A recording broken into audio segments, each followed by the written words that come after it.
Good evening. This study session of the Board of Education for May 12, 2015 is called to order. I'd like to extend a warm welcome to everyone present and to our television viewers. While our study sessions are generally limited to our receipt of information from staff prior to a vote, at times we conduct votes during study sessions. Any item that will be voted on this evening has been posted as required by state law. This meeting is being televised live and will be replayed throughout the next 2 weeks. Please check the board website for replay times, and it's also being streamed live on our PPS TV Services website. Student Representative Jez Wall is absent this evening. So we'll begin tonight with public comment. Ms. Houston, who do we have signed up? We have 3 signed up, and our first 2 speakers are Frankie Dennison and Michelle Chachka. So while those folks are coming on down, I'll just quickly go through the guidelines for public comment. Thank you so much for being with us tonight. On providing your comments. We value your input and look forward to hearing what you have to say and actively listen to your comments. We will not respond to any comments or questions during this time, but Board Manager Roseanne Powell, there in the audience to my right, is available if you have any concerns or want more information on follow-up. Complaints about individual employees should be directed to the Superintendent's Office and will not be heard in this forum. So you have a total of 3 minutes to share your comments. Please begin by stating your name and spelling your last name for the record. During the first 2 minutes, the green light's on. When the yellow light comes on, that means you have 1 minute left. And when the red light comes on, we respectfully ask that you wrap up your comments. Thank you so much for being with us tonight. And go ahead. Thanks so much. My name is Frankie, F-R-A-N-K-I, Dennison, D-E-N-N-I-S-O-N. A name you might be vaguely familiar with since on April 29th, after being nominated by a colleague and chosen to be receive a presentation from the board and from Superintendent Smith, it turned out I was a no-show. In all of my completely, wacky busy times, I wrote down May 8th. Once finding out that my name had been called and I had not stepped forward, a long process of many negative feelings came upon me.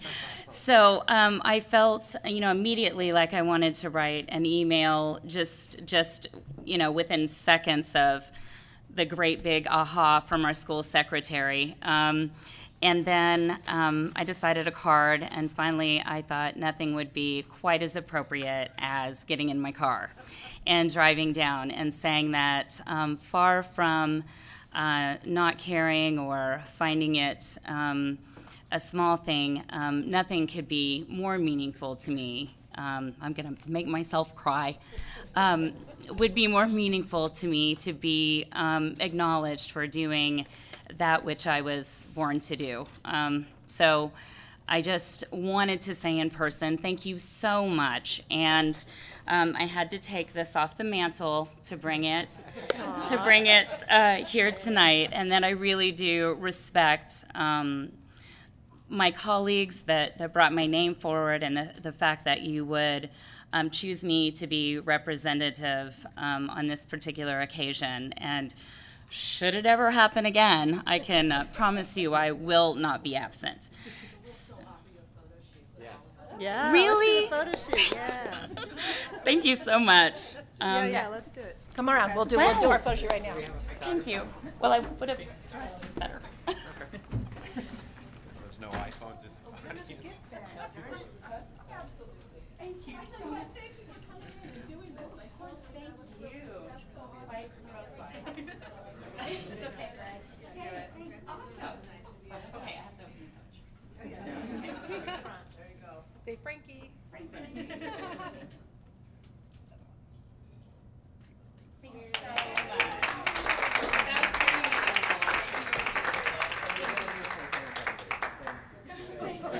You missed the reception one. Thanks. Thank you. That was nice to come.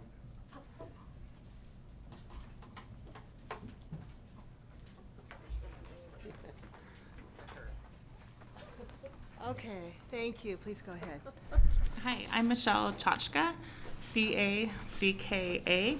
I'm a parent of a 2nd grader at Buckman, and I came here to share my concerns about HR management. I filed a formal complaint with PPS in early April, and after hearing that our principal had not shown up for work, had not called in, and had district staff on the campus looking for her. I'm sorry, we actually cannot hear personnel matters in this forum, so, This is about HR management and not necessarily about the individual.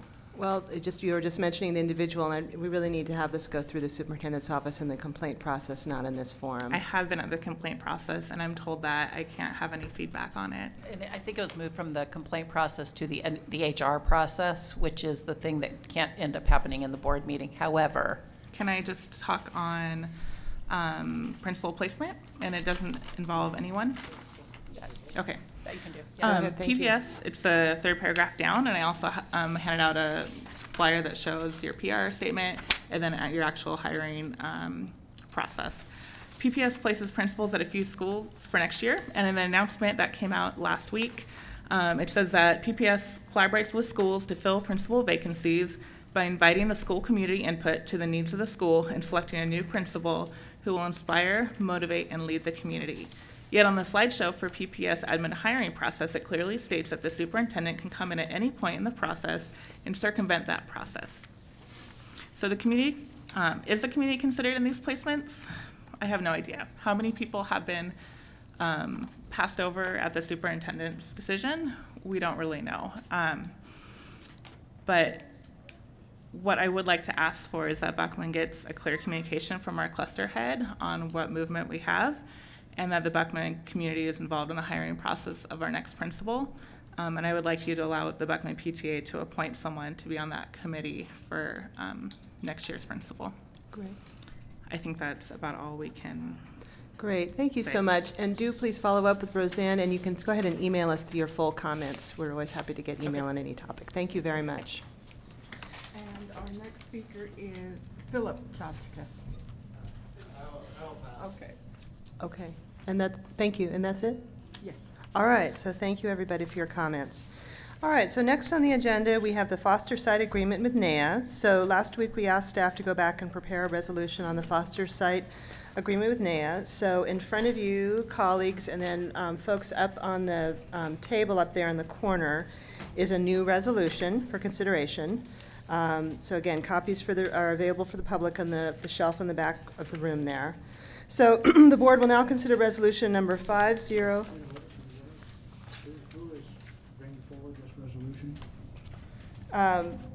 We're going to This is a consider. NAEA resolution somewhat similar to last time's, is that it? I just got it. Staff has been working with the board Okay, on. that's nice of the staff. It's good job of them, but who in the board is bringing forward this resolution? I'm Because gonna- there's only 3 people who can bring forward a resolution on this, and they're me, Bobby, well, 4 people, Matt, and Tom. So one of us has to bring forward this resolution.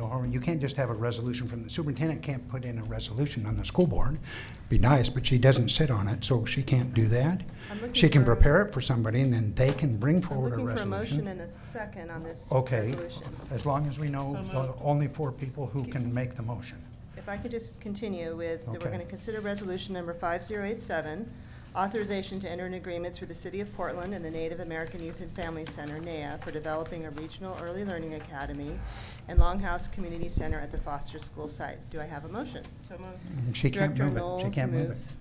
And Steve, just for all of our edifications and in terms of your thinking is based on, My why thinking- can't? Because it's Robert's Rules of Order. Okay. You just can't Yeah. make a similar motion and then redo the motion that's been voted down with the same board. Okay. I mean, you can't, it's totally inappropriate. We could have, So- if you want to bring it forward, Tom could make this motion. I'm happy to bring it forward. But Pam can't bring it forward. This is a different motion. I can It bring doesn't make forward. any difference if it's a similar motion like that. Well, regardless, It doesn't make any difference. without We'll going just into. do it right, have it done right.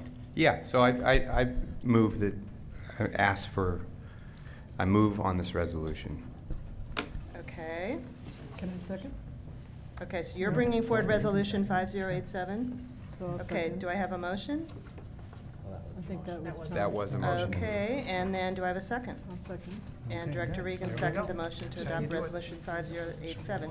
So, Ms. Houston, is there any public comment on resolution Yes, 5087? we have 2, Robert Schultz and Nick Christensen. Welcome, come on down. You probably just heard just now the 3-minute guidelines with the lights, and please reading your name into the record, and we really appreciate you being here. Thank you so much. Go ahead. First, go ahead. Thank you, board members. Nick Christensen, Lentz resident. I was disappointed to hear that you voted against the resolution last week. I wanted to be here, but I was at a hospital tour with my wife. We're expecting our first kid in July. And, you know, I really am looking forward to my daughter benefiting from this NAIA project, which is one of the reasons I put a lot of time and effort into helping the community understand the project during its development through the Oregon Solutions process. This project will make the neighborhood better for the children of Lentz, for the children of Portland, for my kid. In a few ways, it will help alleviate overcrowding in our community K-8 schools by adding classroom space in a new facility.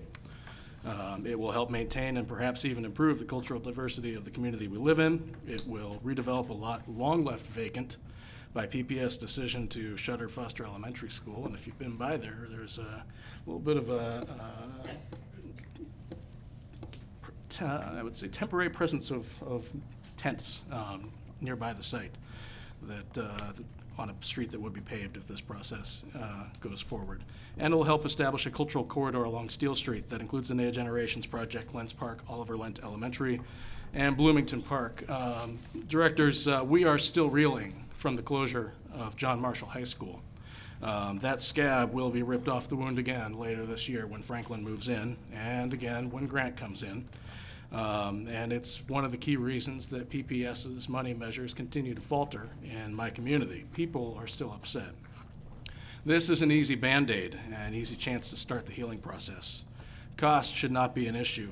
PPS has saved more than enough money by putting the additional educational burden on the families of Lentz because of the closure of their school. It can afford to put a little extra into this community to Portland's excellent Native American support nonprofit and towards a project that will touch so many lives in a positive way. This community, my community that I've lived in for 6 years now, wants to believe its school board can do right by the people who live east of 82nd Avenue. This is an opportunity to meet that challenge. I look forward to hearing your support today. Thank you. Thank you. Go ahead.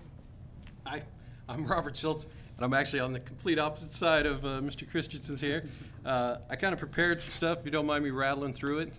It starts with some of the stats for the area. Lentz School is 80% reduced lunch program, horrible performance, math and reading. Marysville School, 80% reduced lunch performance, or excuse me, reduced lunches, and poor performance in math and reading. Kelly School, same thing. And with that is this reality that the Lentz population is roughly 17,000, and that this proposed use of land is going to affect really only 1% of that larger population.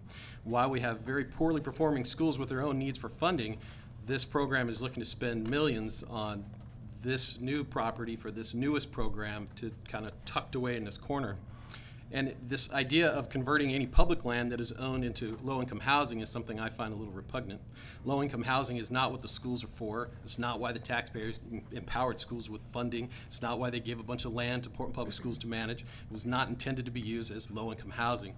I live 2 doors down from the property, so I'm speaking from a long history of being near the property that it could be used for many things. It doesn't need to be given this use. This idea that there's a homeless population that comes and goes and gang graffiti and things of that ilk is very true, but it's also true to any abandoned piece of property you find in the neighborhood. The local Arby's closed, and the next day there was a population of homeless people there. So this idea that that should motivate you to use the property for these folks is kind of counter to my logical thinking.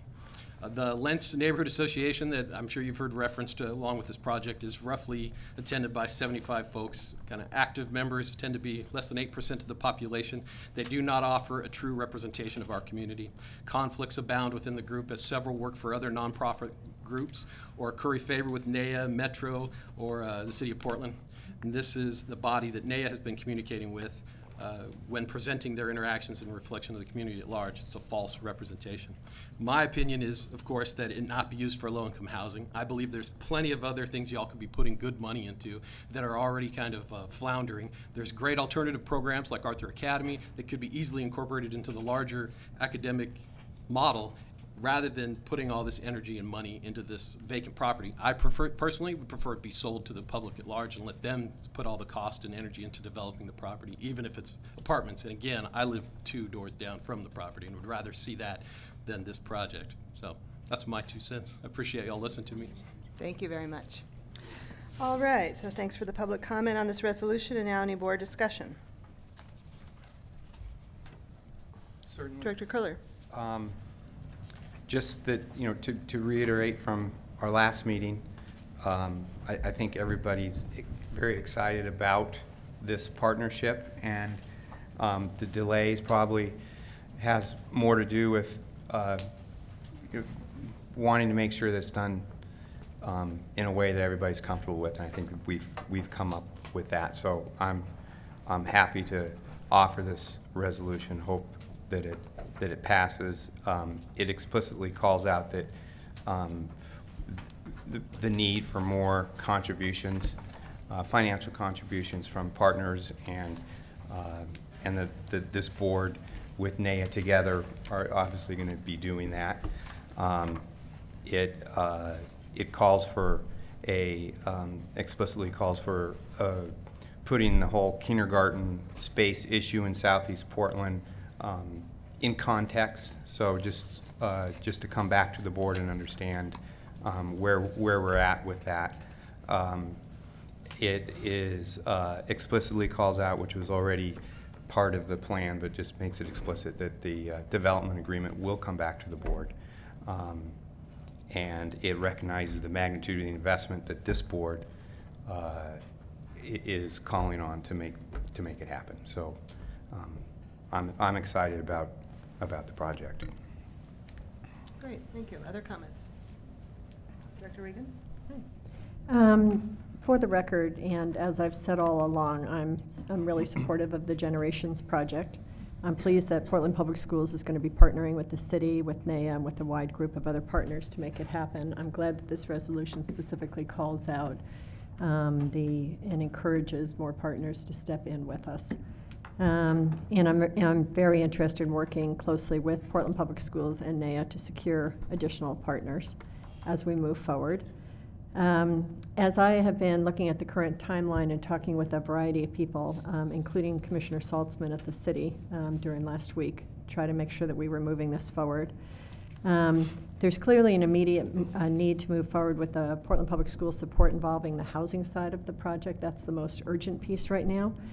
And what the city specifically needs is a lease amendment reflecting the current location of the housing versus the early learning center.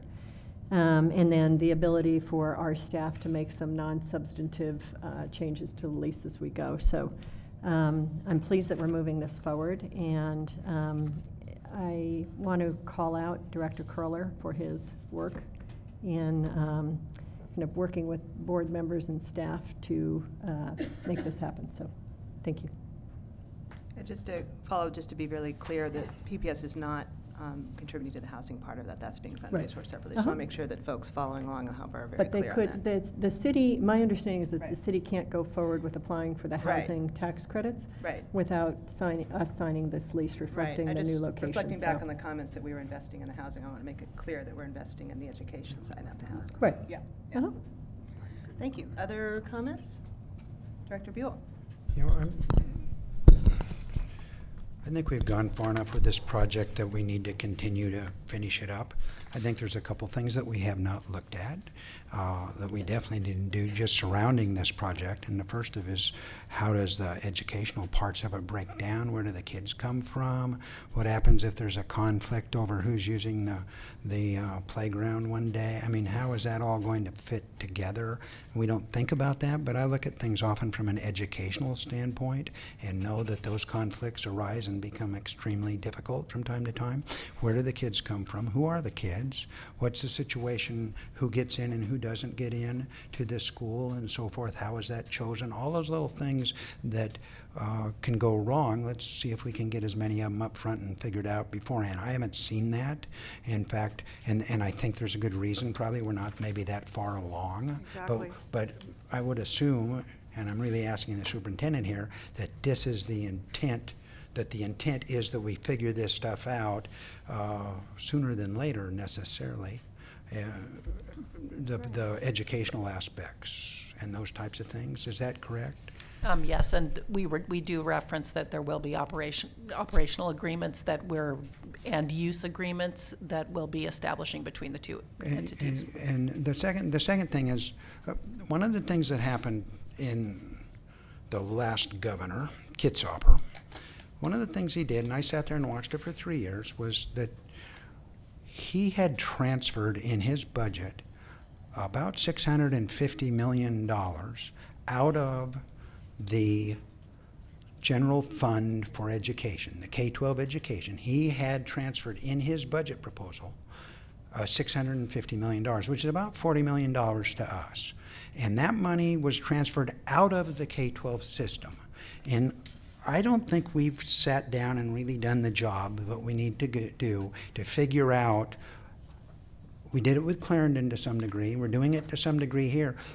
What responsibility do we have to 0 to 3? You can give all sorts of arguments, but basically there's a statutory responsibility that we have to K-12, and that's what we get our money for. So if we spend money for other areas outside of K-12, we need to be really super careful. We need to have thought that through. We need to have talked it through. We need to have come to some sort of policy as a board to do that.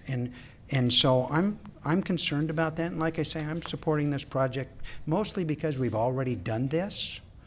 But the legislature, the first thing they did was take Kitzhaber's $650 million that he was taking out, $40 million of our money out of the K-12 budget, and the first thing they did was run it down to $75 million.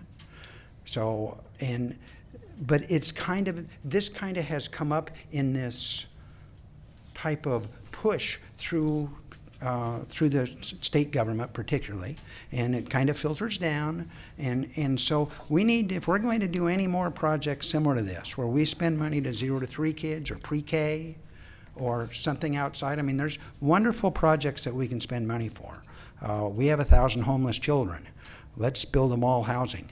I mean, it would be a great project, and so, well, but we're not going to do that. But we're thinking about 0 to 3, pre-K, and everybody can make arguments. I can make a great argument for the homeless situation. You can say, if we built those kids housing, kids with housing do better than homeless kids, so we're helping them. We can always make those arguments, and in order to have those arguments done and have us to look at it as a school board, we need to have had that discussion carefully, thought out, figure out where our responsibility actually lies. Now, people who run a CBO or have a CBO, they see it totally differently. That's fine, but the way I look at it is my responsibility is to K-12 in this school district. And the money that we're given is for K-12, and that's my responsibility as a school board member, and that's all of our responsibilities as a school board member. And in order to move money out of that, we need to discuss it and think about it. We need to deal with it. We haven't done that here in this particular case, but I'm still going to support it because I think it's a good project, and I think we took the step and we're moving ahead, and it's the best thing to do. But not anymore. So I'm hearing. We got to talk about it. Continue discussions about Thank you. early childhood. Any other comments? Back to this resolution? Yes, Dr. Blau. Much like last week, I'm excited to support this. There is actually a space challenge in the Southeast for early childhood. It's been underserved compared with some other parts of the city, and we've received reports about that. I know there was a question from some folks about pre-K, K, and then the transition into an elementary school.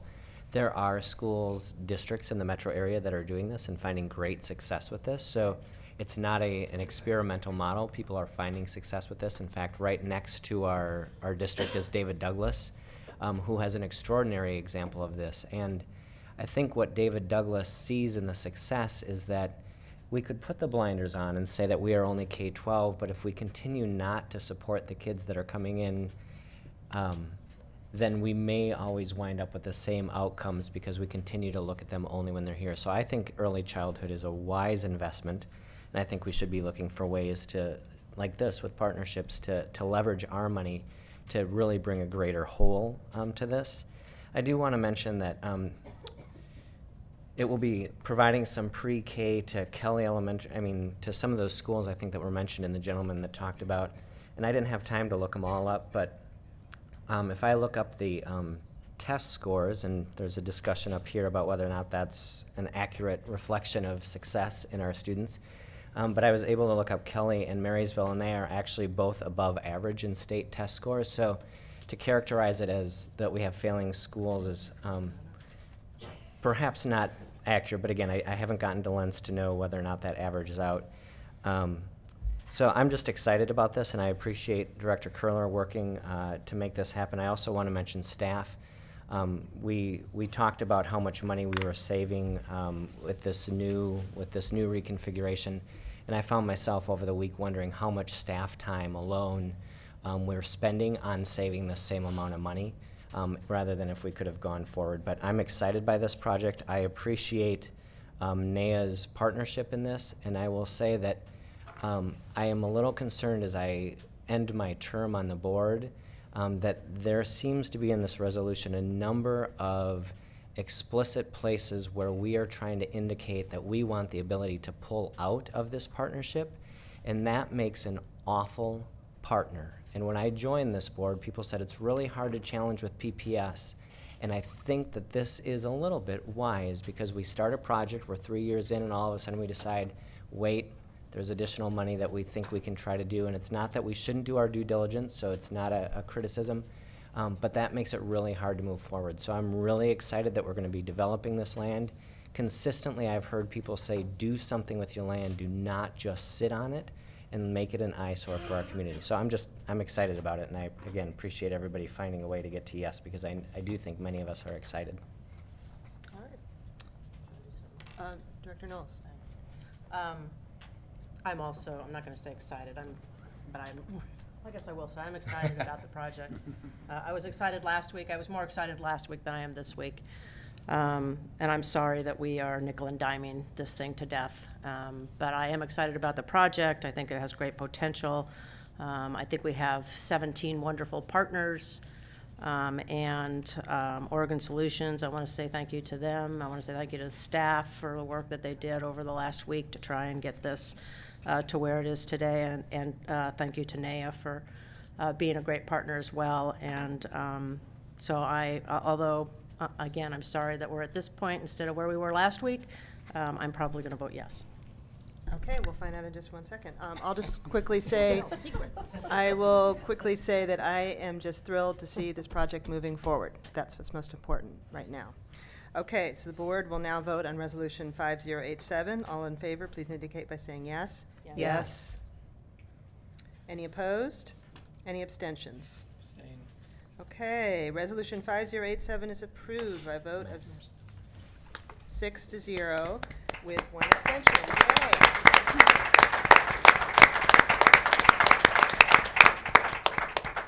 And can I just I'm just sorry that the whole audience who was here last week expecting to be celebrating are not here with us tonight celebrating, but thank you to the folks who are here tonight and able to celebrate with us, because this is a hugely innovative partnership that is designed to support our most vulnerable students in this district, and the students with our lowest graduation rate. And one of the things we called out last week at the front end of this is in Multnomah County, 22% of our Native students live in foster care, and this is a hugely innovative community wraparound and early childhood foundation for those kids. And thank you to the board for getting to the place that we're voting to yes. And to NAEA, thank you for your patience through this week of getting to the yes. And please extend that we apologize to everyone who came last week hoping to be celebrating together. Please extend that celebratory note from all of us. So, and Ray, thank you for your patience through this. Yeah. All right. Excellent. Okay, so now next on our agenda is a report from our Citizens Budget Review Committee. So Carol, would you like to introduce this item? I would. So our Citizens Budget Review Committee evaluates, reviews, and makes recommendations to the board regarding the proposed budget and any other budgetary issues that are identified either by the CBRC or the board. The CBRC also monitors and advises the board on the allocation expenditure of local option levy funds.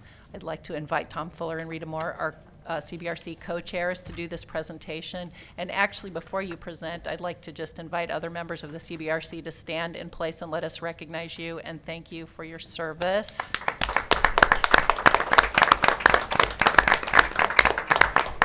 And my last comment before I turn it over to you is we've been really fortunate to have CBRC members who have served multiple years in this capacity, and so have been really know our budget inside and out and really provide us valuable insight during the budget process. So thank you, Tom and Rita.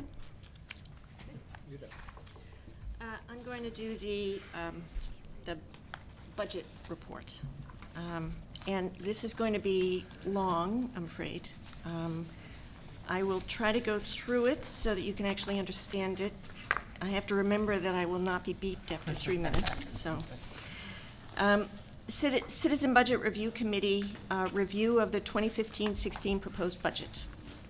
The superintendent's proposed 2015-16 budget will continue reinvesting in our schools. Thanks to our local option levy, PPS is able to avoid the cuts that other districts will experience because of the disappointing level of funding coming from the state for the 2015-17 biennium.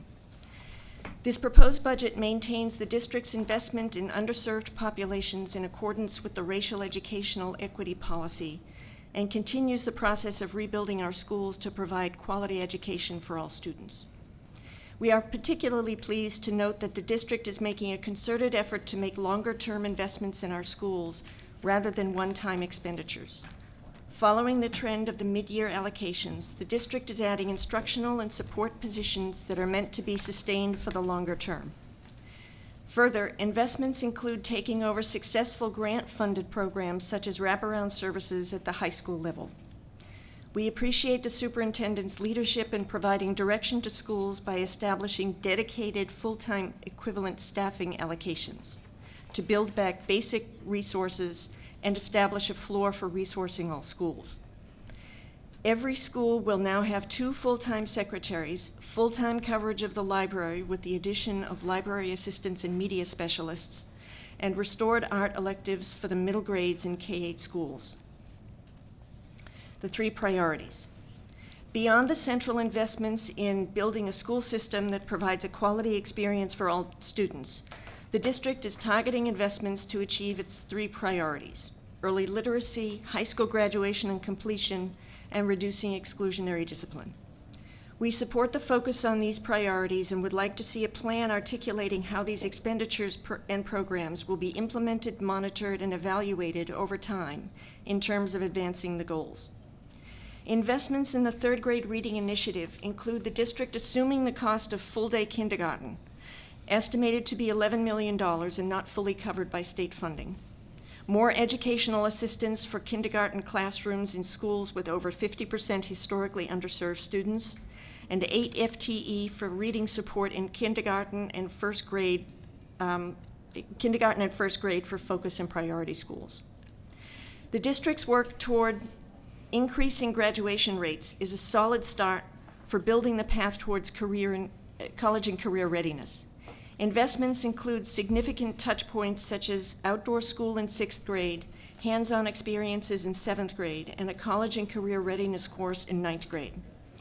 Expansion of AVID into the middle schools, a significant improvement in the counselor to student ratio in high schools, and a guarantee of at least 1 full-time counselor for all schools serving students in grades K through 8, 20 additional high school teachers, and full-time athletic directors for high schools with added support for middle grades are key investments to improve graduation rates. We look forward to future investments that solidify the continuum of 6th to 12th grade experiences. The improved counselor to student ratio and additional funding to expand restorative practices will help to address disproportionate discipline. We are pleased to see the district using measurable outcomes to track progress. This shows a commitment to connecting investments to outcomes. We encourage the district to apply this evaluation approach to all 3 priorities. Equity allocation. We continue to support the district's efforts to close the opportunity gap with the use of equity allocation formula. More direct accounting for how equity allocation funding is being spent and evidence of the impact it's having on student outcomes is needed to accurately and thoroughly evaluate its effectiveness. budget transparency. For several years, the CBRC has recommended that PPS work toward greater transparency in the budget process by developing a more user-friendly budget document available to the general public. We are gratified that the board included this as one of its priorities this year and appreciate the collaboration with district budget staff to develop materials to supplement the legally mandated budget format. The CBRC is pleased that a summary budget document will be produced upon adoption of the proposed 2015-16 budget to begin this process. The CBRC also applauds the restoration of a performance auditor function in the 2015-16 budget, showing the district's commitment to transparency and accountability. We again encourage PPS to provide departmental budgets for the largest departments. Linkage between budgetary allocations and outcomes. The CBRC would like PPS to prepare a report that clearly shows the linkage between budgetary allocations and its goals. In particular, the significant investments in the district's 3 priorities should be monitored and evaluated for effectiveness. Outcome measures, i.e., third grade reading scores, graduation rate, and discipline rates, should be accompanied by meaningful and actionable interim measures that can identify promising and disappointing practices and evaluate progress toward the goals. We recommend the development of meaningful quantitative and qualitative indicators to assess how policy initiatives are benefiting students in real time in collaboration with principals and classroom educators. This would allow the district to make appropriate adjustments more quickly, help build an internal capacity for continuous learning, and provide invaluable information for future budgetary deliberations. Concluding remarks. The CBRC joins with students, district staff, parents, and Portland residents in acknowledging the positive impact of increased funding available for the 2015-16 budget, thanks to the local option levy and the improving economy. We are disappointed at the current level of state school funding and remain hopeful that additional funds will be made available. The CBRC strongly supports efforts to monitor and evaluate programs. It should be the goal of the district to report how all investments benefit students to better inform future budgetary decisions. The CBRC respectfully submits this report to the PPS Board of Education. Thank you.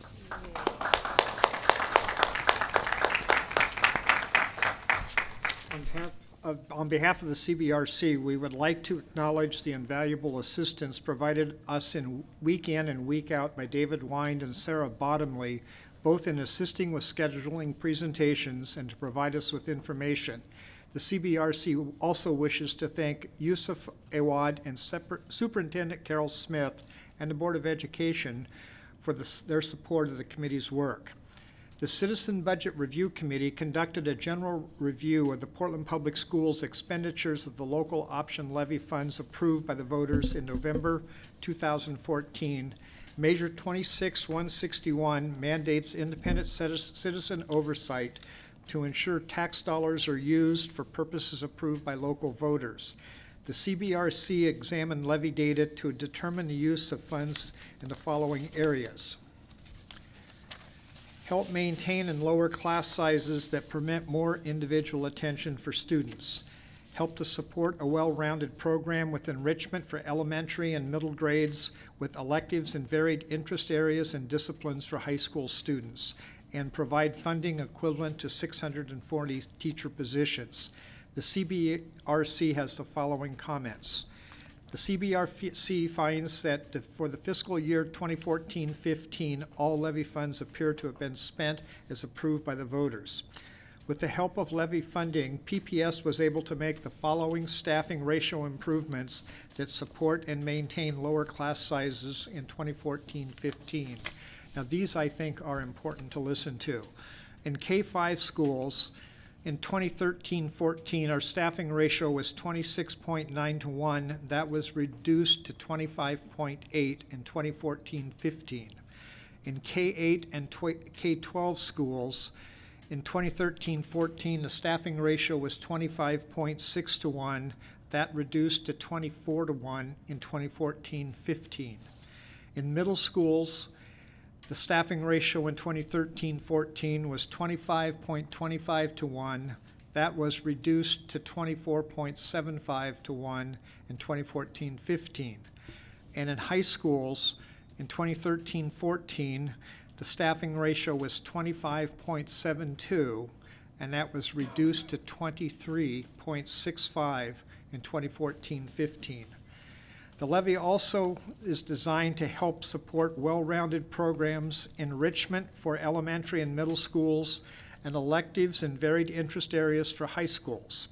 Since the levy was passed in November 2014, the following actions have been implemented by the district to begin providing additional support as a result of the added staffing outlined above. Meet a new planning timeline commitment for K-5 teachers. Helps schools meet core program requirements. This enhancement includes providing support for a well-rounded program with enrichments for elementary and middle grades, and support student reaching the third grade reading milestone through strategies such as reading specialists and class size reductions in the early grades.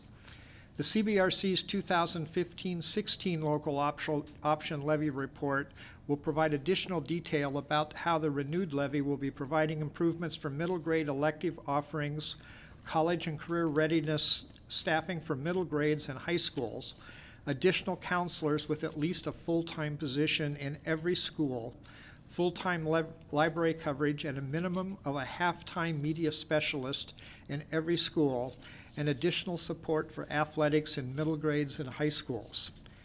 With respect to the use of levy funds for maintaining teaching positions, PPS estimates it will receive $62,457,500 for the current year from Multnomah, Washington, and Clackamas counties. Based on the 2014-15 receipts and an average teacher cost of $97,031, levy funds will support approximately 643 teaching positions for the 2014-15 fiscal year. This meets the stated goal of supporting at least 640 teaching positions.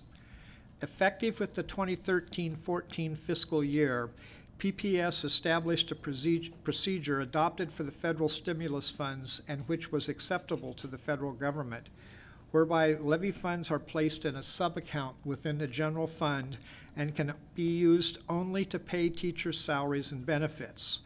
This provision was written into Measure 26-161's explanatory statement and is part of the current levy language. Through April 30, 2015, PPS has collected $60,489,317.64 in local option levy funds, which have been deposited into the sub-account. Finally, the levy language continues to require independent citizen oversight to ensure that tax dollars are used as approved by local voters. The PPS Board of Education has appointed the CBRC as the citizen oversight body to perform this function. The CBRC would like to take this opportunity to again thank the voters for approving this vital funding source for Portland Public Schools that will ensure that our students continue to receive the benefits from the additional teachers, lower class sizes, and enriched classroom offerings afforded as a result of our local option levy. The local option levy helps mitigate the state's underfunding of K-12 education. The CBRC respectfully submits this report to the PPS Board of Education. Are there any questions? Thank you so much. So I know I speak for not just the board and the staff, but the entire community in thanking the committee for the time and effort and expertise you put into both the budget review and the levy oversight. So thank you so much. Board members, questions or comments? Director Blau. Thank you all, and I saw another member. I don't know if he sneaked in or if he's just sitting in back, but thank you all for the service that you provide and the advocacy. I just want to highlight a couple of things and then ask actually a question or two. One is that the new accounting method that you referred to about us saying we're putting it into a sub-account, it's acceptable by both the state and the federal government. That's really a result of your advocacy, realizing that when it went into the general fund, you could see that an amount came in and an amount went out, but it was really hard to say with certainty that it was all spent on teachers. So thanks to your advocacy, we were able to make that. Our staff found a solution that was acceptable so that we could say with much more certainty, yes, these funds came in and yes, these were set. So I just wanted to thank you. A great example of the impact you're having. There was some talk a little bit about adopting qualitative and quantitative metrics. In my experience with human services, those are always really important, and they're really, really staff and labor intensive because you do have to gather a whole bunch of people from a lot of different things about saying, is this a valid measure? You have to test them. Does the CBRC, did you discuss at all whether you would be willing or advocating for us to invest in more central office research and development program research staff to make that happen? Did you talk at all about that? We didn't talk in great detail. Uh-huh. I do think there was a recognition that it would require additional staff, and I think there is, I'm going to go out on a limb here and say I do think there is some support for using some funding to enhance the district's capacity to do this kind of evaluation work. Particularly because it's, I mean, not only is it crucial for maintaining public trust, it's also critical to make sure that the actions that the district is taking, the programs that we have, the investments that we're making are producing the kinds of results that we hope will happen. Right. Because as in social services, you know, it can sound like a great idea, but when it hits the ground, it may have very different impact than you anticipated. Right. Thank you for that feedback. And I, in my day job, when I'm working, trying to determine how do we measure impacts of social services or human services, we've been working with a private partner, Providence, who's been running a whole bunch of metrics, and they've been really supportive. And they acknowledge, in fact, I just got communication saying this is really labor intensive and they're not sure how much they can continue to support it, not because of a lack of will, but because of how intensive, because you really have to go student by student, intervention by intervention. So I appreciate what you're saying is that it seemed like a little bit of a soft, because you can't speak for a group without asking them, of course, but there was an interest in increasing that investment to be able to demonstrate that these investments are making.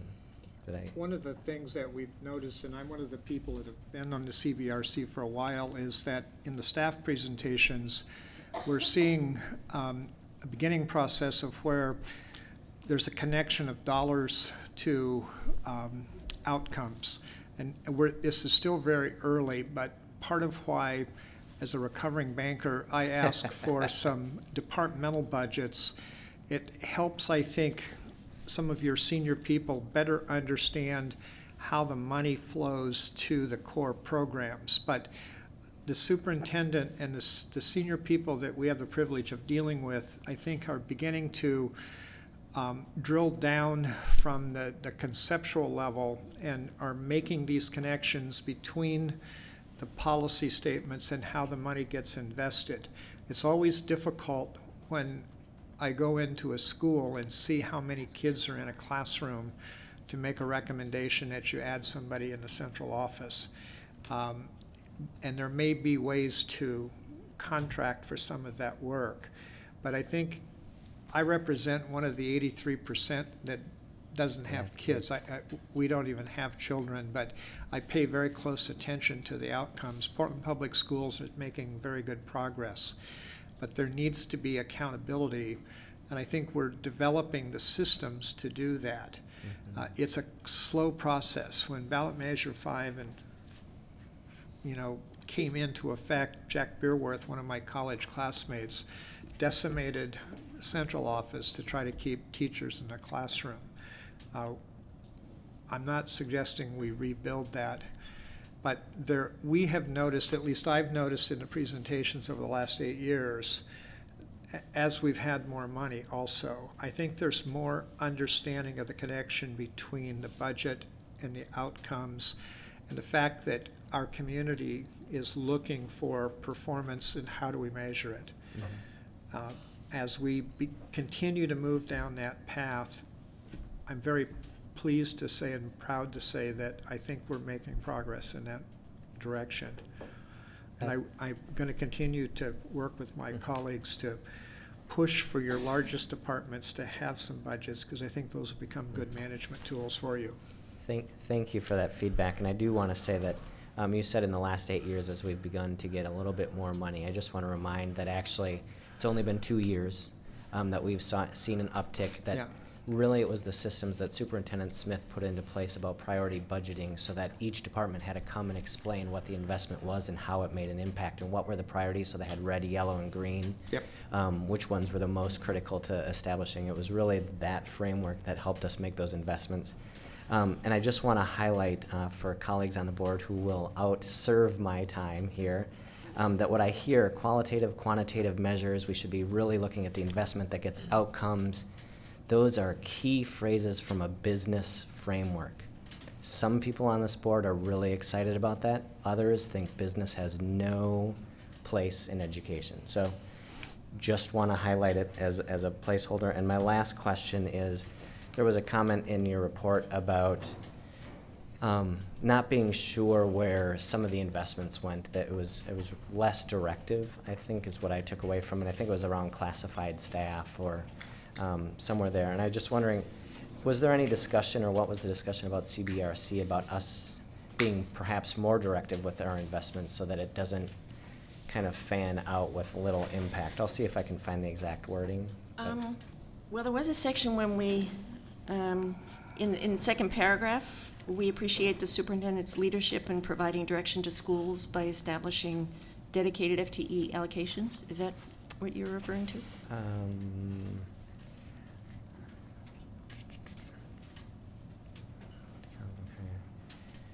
Expansion. Maybe we could come back. Yeah, we can come back to it. I'm sorry.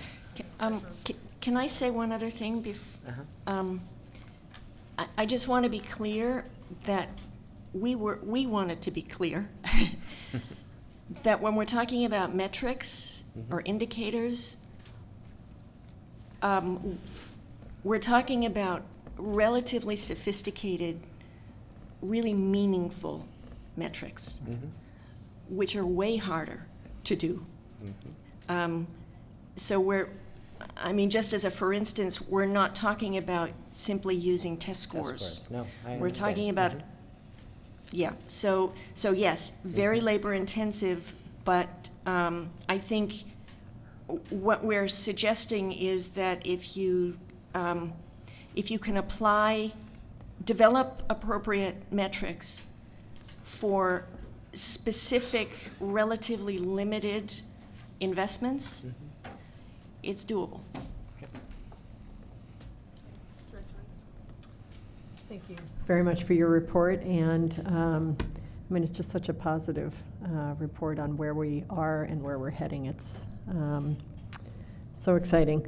I appreciated the fact that you called out the level of state funding as being inadequate, and that you really focused in on the local option and what a difference that's making for us. And I just wanted to highlight that a little bit more. Next year, it's going to pay for more than 650 teaching positions, and that's out of 3,000. And it's hard to imagine what our discussion today would be like if we didn't have that in place. We wouldn't be talking about adding librarians and adding a second secretary and adding counselors. We'd be talking about how high our class sizes are, probably. So when we have those 650 teachers, thanks to our community, we're talking about smaller class sizes, we're talking about more individualized supports for students who struggle, we're talking about more electives and enrichments and the opportunity to do career technical education, vocational education, manufacturing, architecture, health sciences, culinary, those things that make kids want to get up every morning and come to school. So again, it's unfathomable to think what we would look like without that. But in fact, I think we need to recognize that there's a whole lot of school districts around Oregon who don't have that kind of community support. And so it's important for us to keep fighting the fight in Salem and trying to impress upon our legislators the needs that are out there. So There was one comment I wanted to make and then one question. The comment is I really like your statement that the significant investments in the district's 3 priorities should be monitored and evaluated for effectiveness, and I'd love to see how we can do that going forward in a more explicit way. And I'd also love for us to be looking at that 8% set aside that we do for high poverty and historically underserved students also, to understand how effectively that's been being used on a school-by-school basis, because I believe that there's probably some great practices out there on how some principals and schools are using those funds, and perhaps some where it's not being used as effectively. So I think that's going to be an important area for us to look at as well. So the one question I had is, you again are encouraging Portland Public Schools to provide departmental budgets for the largest departments. So can either you or someone help us understand why that seems to be so difficult to get there? It's, I think it's an issue of time and staff, and the budget staff has agreed to work with us. We're going to continue to meet as a committee with the budget department to look at beginning that process. It's a time and money function. We don't have a lot of extra people within the district, but David and Sarah and the committee have identified probably 5 departments where we're going to start taking a look at that. My recommendation is that we pick 1 or 2 and test run it and see how that works. If it's relatively easy to do, your staff have very little extra time. From my standpoint, in the private sector, it's a management tool that we think is helpful. And whether it's valuable to the district senior management, that's the bottom line question for me. If it's something that we can easily put together and let the senior people take a look at it and see if it helps them from a management standpoint, that's the question that we're posing. If there's not value to it, then we may back off. But I'd like to try it. And so is there an expectation that we will pilot that more or less? Yes, and we know there'll be value to it. So Yeah. I mean, and we're talking user-friendly departmental budgets. We can see the budgets of our departments, but they're very complex and not user-friendly. So they're not a management tool in the way that they could be. Right. Right. That's But yes, great. we want this Okay. also. Yeah. Good. Thank you. But the staff are willing to work with us on this. That's great. Thank you. Great. Director Buell. My favorite thing about this committee is I never had to worry about them. They have such outstanding and wonderful people involved that I knew they had their head in the right place and were asking great questions, and I think that was a wonderful report. And I appreciate you clarifying also, Rita, about using words like outcome and investment, and it's the corporate, what we really have to be careful of when we, not you, but as a group, if we begin to talk like that, is that school reform creep. Pretty soon you're thinking you have to measure everything, and pretty soon you have to have those outcomes and exactly what the outcomes are, and we have to really be super, super careful. That's gone crazy all across the country, and hopefully we're going in the opposite direction to some degree. So I appreciate it, and I appreciate your report in that you really highlighted some of the best things that we're doing, and it was terrific. Director Knowles. Thank you, Tom and Rita. Appreciate your work, and also to all those members out there in the audience of the committee. I also was interested in the comments about evaluating programs against what they cost our budget, and I think we've been trying to do that over the last few years, but if there are other ways for us to do more of that, that's I think that's a good thing. But I think Director Belisle even mentioned this, that there's a cost benefit that we have to figure out. We are pretty thinly staffed at the administrative level. Most school districts of our size and complexity across the country are 6 to 8%, and we're far below that. So to put more on our staff than we already are, I think is, we have to be very careful about that. But if we're willing to invest in our staff in order to do that, I'm all for it. But I think we need to do that because we have to do it right. We can't just do it halfway. So, but again, I think this is a, what's not to love in this report? It's great. Things are looking so much better, and I don't think any of us have to think too far back, 4 or 5, 3, 4 years, when we were cutting $40 million from the budget, and we were seeing huge class sizes and a lot of that. So this is this report that highlights both our improved budget and our local option levy. It's always a nice thing to have some really great, good information to share with the public about what we're doing in Portland Public Schools, especially around the budget. Fiscal responsibility is one of our main objectives on the board. So thank you very much. Anybody else? All right, well, one more round of applause for our CBRC. Thank you. And our voters, hooray. Oh my goodness. Okay, so next on our agenda is a discussion of budget amendment number 3. Superintendent Smith, would you like to introduce this item? Yes, and I'll ask Yusuf Awad, our Chief Financial Officer, and David Wind, our Deputy CFO, to come up and do this. This is a presentation of our budget amendment number 3 to this year's budget, and this is for discussion and information tonight to be voted on at the next meeting. Good evening, Board of Directors.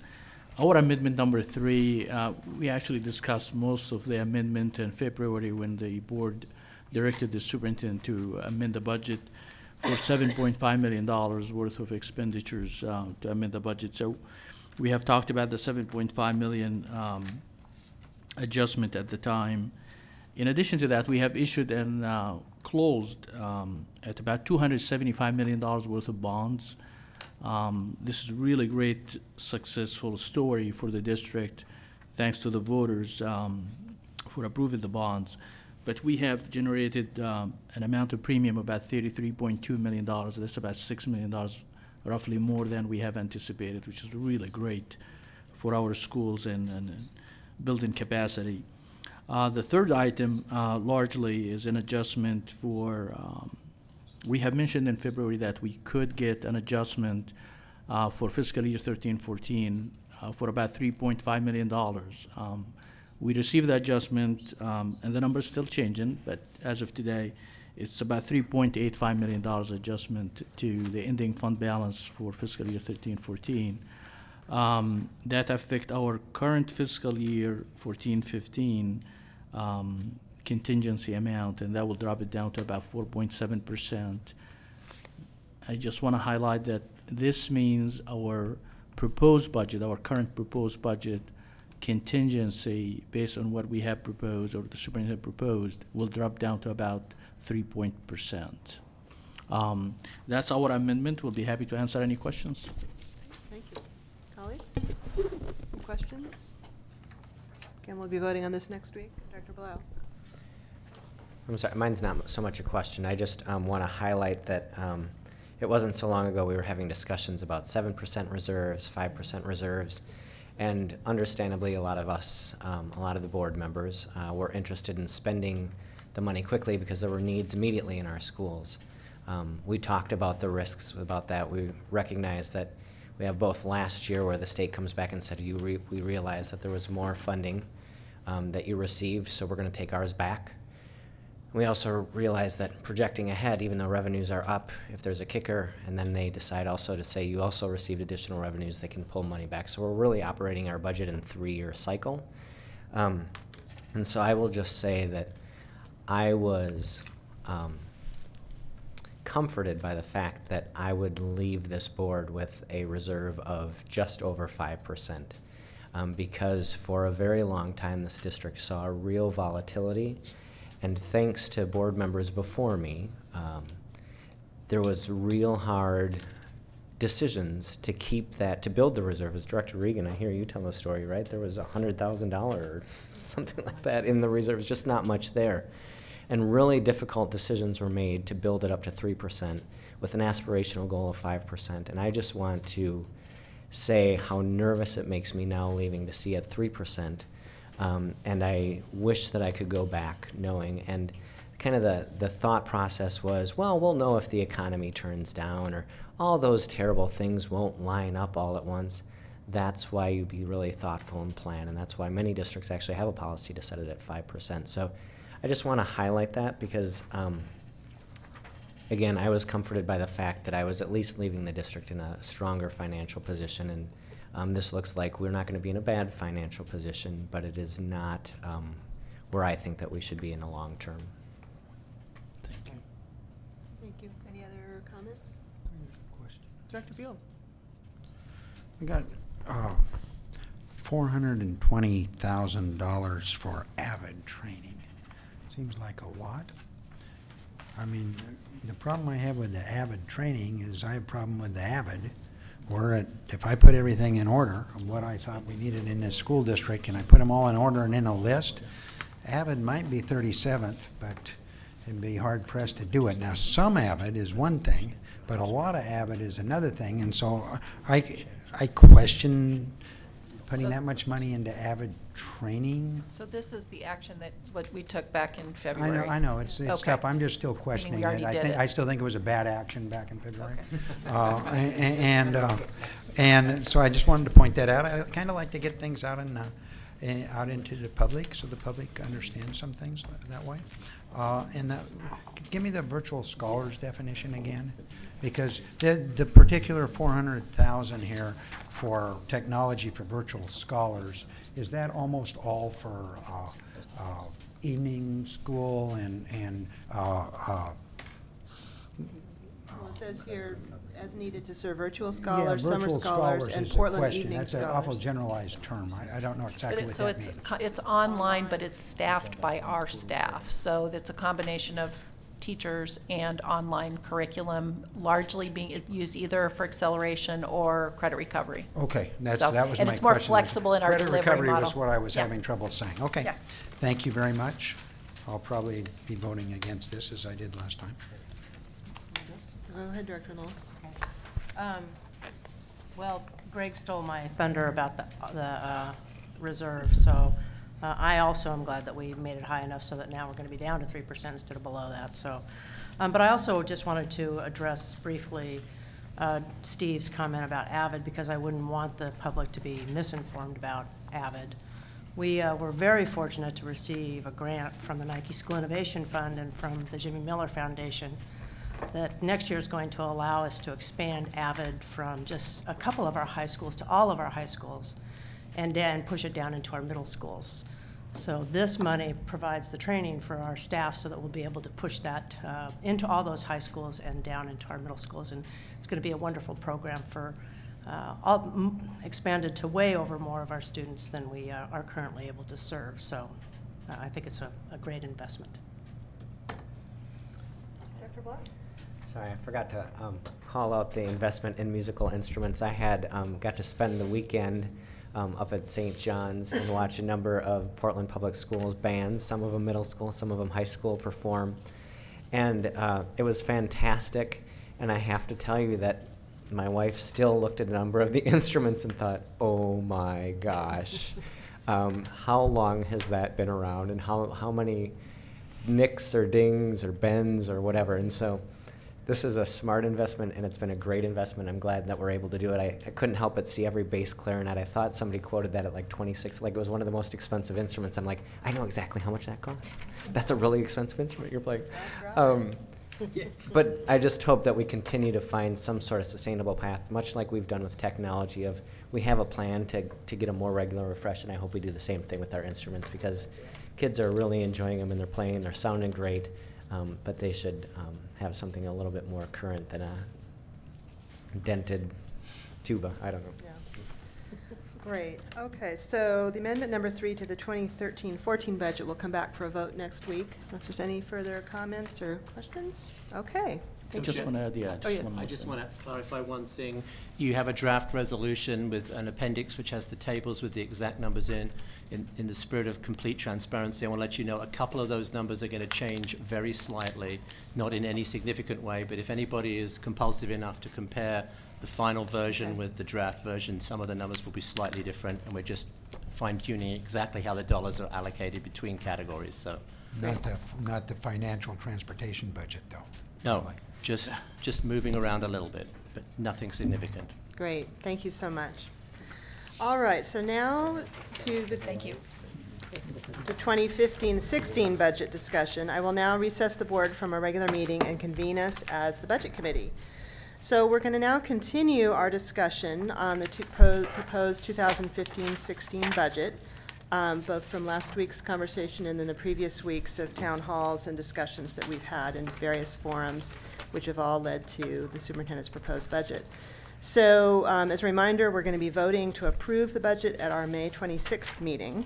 And then last week, we reviewed and confirmed board agreement or consensus around the key aspects of the superintendent's proposed budget, as well as gathering various pieces of input and questions and so forth from board members. And then you saw in your packet a memo with the responses to those questions.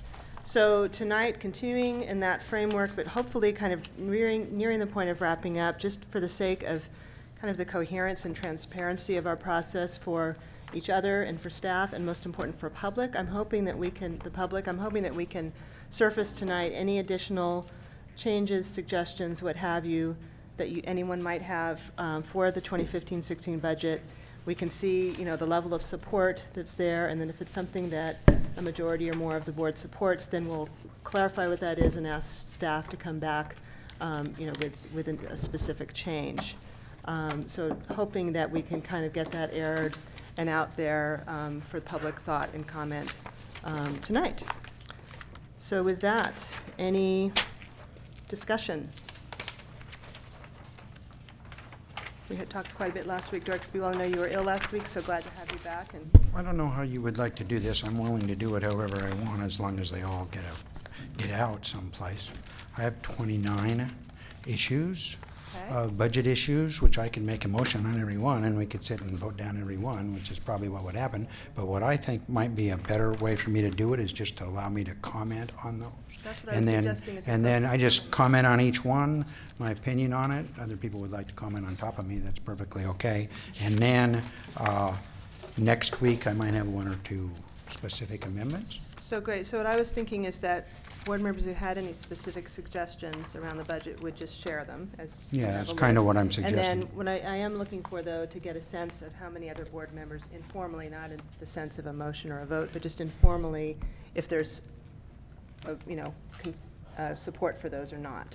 Well, I'm pretty much assume there's not support for any of these things. So you just want to read it. And so I get them out there. I have talked in detail with the superintendent on them, and so she understands where I'm coming from. If anybody wants to grab one of these and say, hey, yeah, that's right, Steve, nice job. Well, I'll do a motion. I'd be glad to second it, and we'll go, but you just want me to approach it like that? Yeah, we're not making motions, but board members, I would we encourage could. you, as Steve goes through his list, if you hear something, just speak up so we hear that you're interested in that. Otherwise, we'll be happy to hear Steve's list. Okay, first of all, I just, these are in not any particular order, just a list of things that I think are important for us to think about.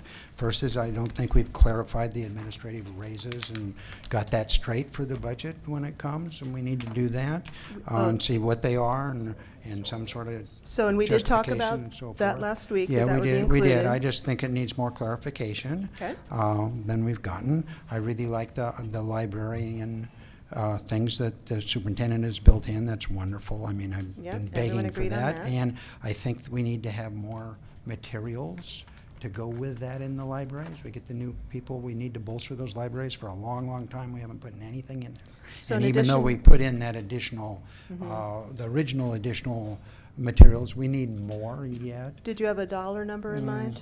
A couple 100,000 again would be it. Reading the singular thing that is still missing immensely, that's critically important in the budget, is still reading teachers. We added 8. That's maybe 2 schools worth. I don't know, maybe 3 schools worth, or maybe even 4 schools worth. In some areas, it's not. At one of our middle schools I talked to, they have 200 kids 2 or more grade levels behind. And so if you take one reading teacher for 35 kids in the middle schools, that would be 6 right there alone. So did you have a number in mind? Oh, yeah. Here's what I have in mind, and I may even make this next week, is that we begin to set, well, I might as well talk about this now, that we begin to set up a structure for what we're going to do if we end up with more money as the school year comes through. So if we had more money available by such and such a date, we would put that into reading teachers. If we had more money available by such and such a date, we would put it, and so we would, this year we took about $28 million and we've kind of messed with it, and I didn't have much, you know, I don't think I voted for any of for the total spending packages, but we need to really, I think, lay out where we're going. So we go, all right, we have an extra $5 million. So that's 55 reading teachers that are going to go into these schools, in some sort of order, because we need those so desperately, and they're not in, we put a little in, but it's not, we're not even guaranteed that those 8 reading teachers are actually going to work with children. Some of them may be working with teachers themselves. So we need those reading teachers out there in order to teach children to read, which is our huge function. And I think it's an equity function. I think it's a SACIT function. I think it's just, that's our job, is to teach children to read. And I don't think we're not going to do it with process. We're not going to do it with 20 kids in a class who can't read when they enter that second grade classroom, who can't read well at all. And we have one teacher who's got a difficult classroom to begin with. That teacher's not going to teach all 20 of those kids to read. She's going to, or he's going to need help to do it. So if you have a specific number in mind, if you, I mean, and if any well, of these, I'd start with 50 of them, and I'd go from there. But if you want, I'll bring a number next week. Be glad to. I think we need to do the 2-student study abroad. It's time to do it. We now have money. It's a good thing to do. Costs us about $16,000. Like I say, these aren't in particular order. I think we need to look at our administrative numbers increases. It's okay to sit in here and say, well, our numbers are less than Beaverton. Well, maybe they are. I don't know. But does that mean they're where they should be? I'm not sure, and I think we need to look at it, and I think that will come out in eventually. The consultants, I think that the superintendent, I want to compliment her for, I think she's done a better job this time on consultants, cutting them back, and they seem a little more sensible to me. I still think probably there's money we can get there. Have a number, I don't know, 50% of the consultants if you wanted a number, but then we have the critical thing that we need to do no later than this summer, for the beginning of next year, is the newcomers program. It's not expensive, but we continue to take children who walk into our school system who can speak no English and put them in classrooms, even if they're in like 6th grade, 7th grade, 8th grade, 9th grade, 11th grade, and we continue to put them in a classroom and saying, good, we'll work with you for half an hour, and we know you don't understand anything that's going on in the classroom, but we'll do it. We need to quit doing that with the children who are, we talk about our vulnerable children. Well, those kids coming in that can't speak any English from foreign countries are really vulnerable children, and they're often come in ready to roll, and we're not giving them the opportunities they need. I don't think it's not going to take much to do it. You could set that up quickly, and I think we need to do that. So Steve, point of clarification, are you talking about expanding the existing newcomer program that we have? Yes, and making some changes in it, which would be ones that you would talk about as you go, and the changes would be a little more directly towards teaching English as opposed to teaching just the school skills and the topics. And do you have a budget number in mind for what I the would expansion think, would be? yes, I would think you need maybe close to eight teachers, so you would add on according to what you have now in the newcomers. Though I would think that would be something that takes discussion and thought and stuff. It's off the top of your head. You're asking for numbers off the top of my head, which I certainly am never going to stand by. Okay. You've had the budget. I mean, you could develop numbers. It's not like this is a surprise, right? I mean, you could come up with a number. You could do research on what kind of investment you think is important. Oh yeah, no question about that. Okay. Yeah, but I kind of believe that the superintendent's got a pretty little extra deal going there where she can kind of look and see, okay, this is how many kids we got, and this is kind of what we think we should be doing around this if we're going to do this. I mean, you know, I kind of depend a little on the superintendent to come up with that. But I'd be, you know, I'll be glad to do a study and come up, if you're willing to support it. I come up with a number next week if you're willing to support it. Otherwise, I'm just spitting in the wind here, trying to get things passed unless we got some support. If somebody says, let's come up with a number, Steve, come up with a number, I'll support it. I'll come up with a number and look at your vote and we'll go. And the number's going to be around 8 to 10. The other option would be to look at the budget information that we're given, work with staff to come up with what you think is a reasonable option, present it to us as a reasonable And have it number voted down. explain, That's what happens every damn and time. explain why you think it happens and Yeah. let us consider it. Yeah, well, We'd that's, also need to that's find not what the else- option I'm choosing. I'm choosing an option to tell the superintendent that, hey, this is coming, you want to get on this and understand it, and really the best plan would come from the superintendent, but I'm glad to do that.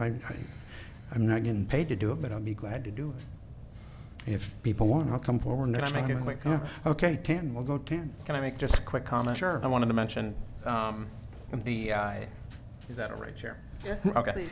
I wanted to point out that one of the things that you mentioned, Director Buell, was about creating a plan or a framework that can allow us to be responsive as either resources emerge. You know, I say either resources emerge that we weren't necessarily planning for, or perhaps even resources diminish in a way that we weren't particularly planning for. Yes, the other direction. That's good. And I think that is actually a pretty something may already exist. I mean, it comes to the board fairly rapidly when we see something like that happen. But if it's not meeting the needs of the board satisfactorily, I think it's worth creating at least a public framework that allows people to see when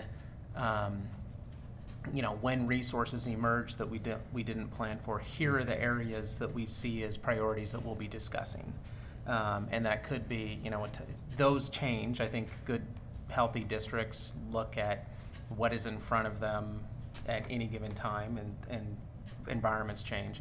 But I think that is something that would be helpful in the long run. That may not be necessarily about this budget process, but I like the concept of being able to say, here's a laundry list of things that we want to see built back, or we want to see built up within our district, and if we get resources, this is what we're going to be investing in, And at least I to the feel best like of our that's what we knowledge now. did actually this year. During the Well, at the superintendent, sorry, go ahead. So we did a 3-tier, so we started this, but we did it with a 3-tier. So we did, here's what we knew in February, here's what we then knew in March, and we added another layer. And then we said, if in fact the state gets to a 7.5 billion allocation, here's the list of things we would add. We got that far. I think what you're saying, though, is you would take it even a step further. Yeah, I'm saying at the first week, we find we have $200,000, we're deciding we're not going to hire this person. Well, We have and some of that would- $200,000, let's spend it for the top of our priority list. Our ending fund balance in ends up being 3. healthier, whatever. So Yeah. we could do one more layer, but we did structure it that way this year, that thinking that we could be pretty far through our budget process by the time we learn what happens with the state, and we could actually end up with more money that we'd want to have already had the discussion about what we'd invested in. So on track. And I would say I like the idea, one of the things that resonates with me, I like the idea of an item or an investment having a life after the budget process if it doesn't make that cut, if that makes sense. Where it isn't just we start over. Yeah, we went with what we Right. could, start over the next year. Let's make sure that we keep those priorities and those important items on the list. That makes sense. So Yeah. I just wanted to comment on that. Thank you, Matt. I couldn't agree more.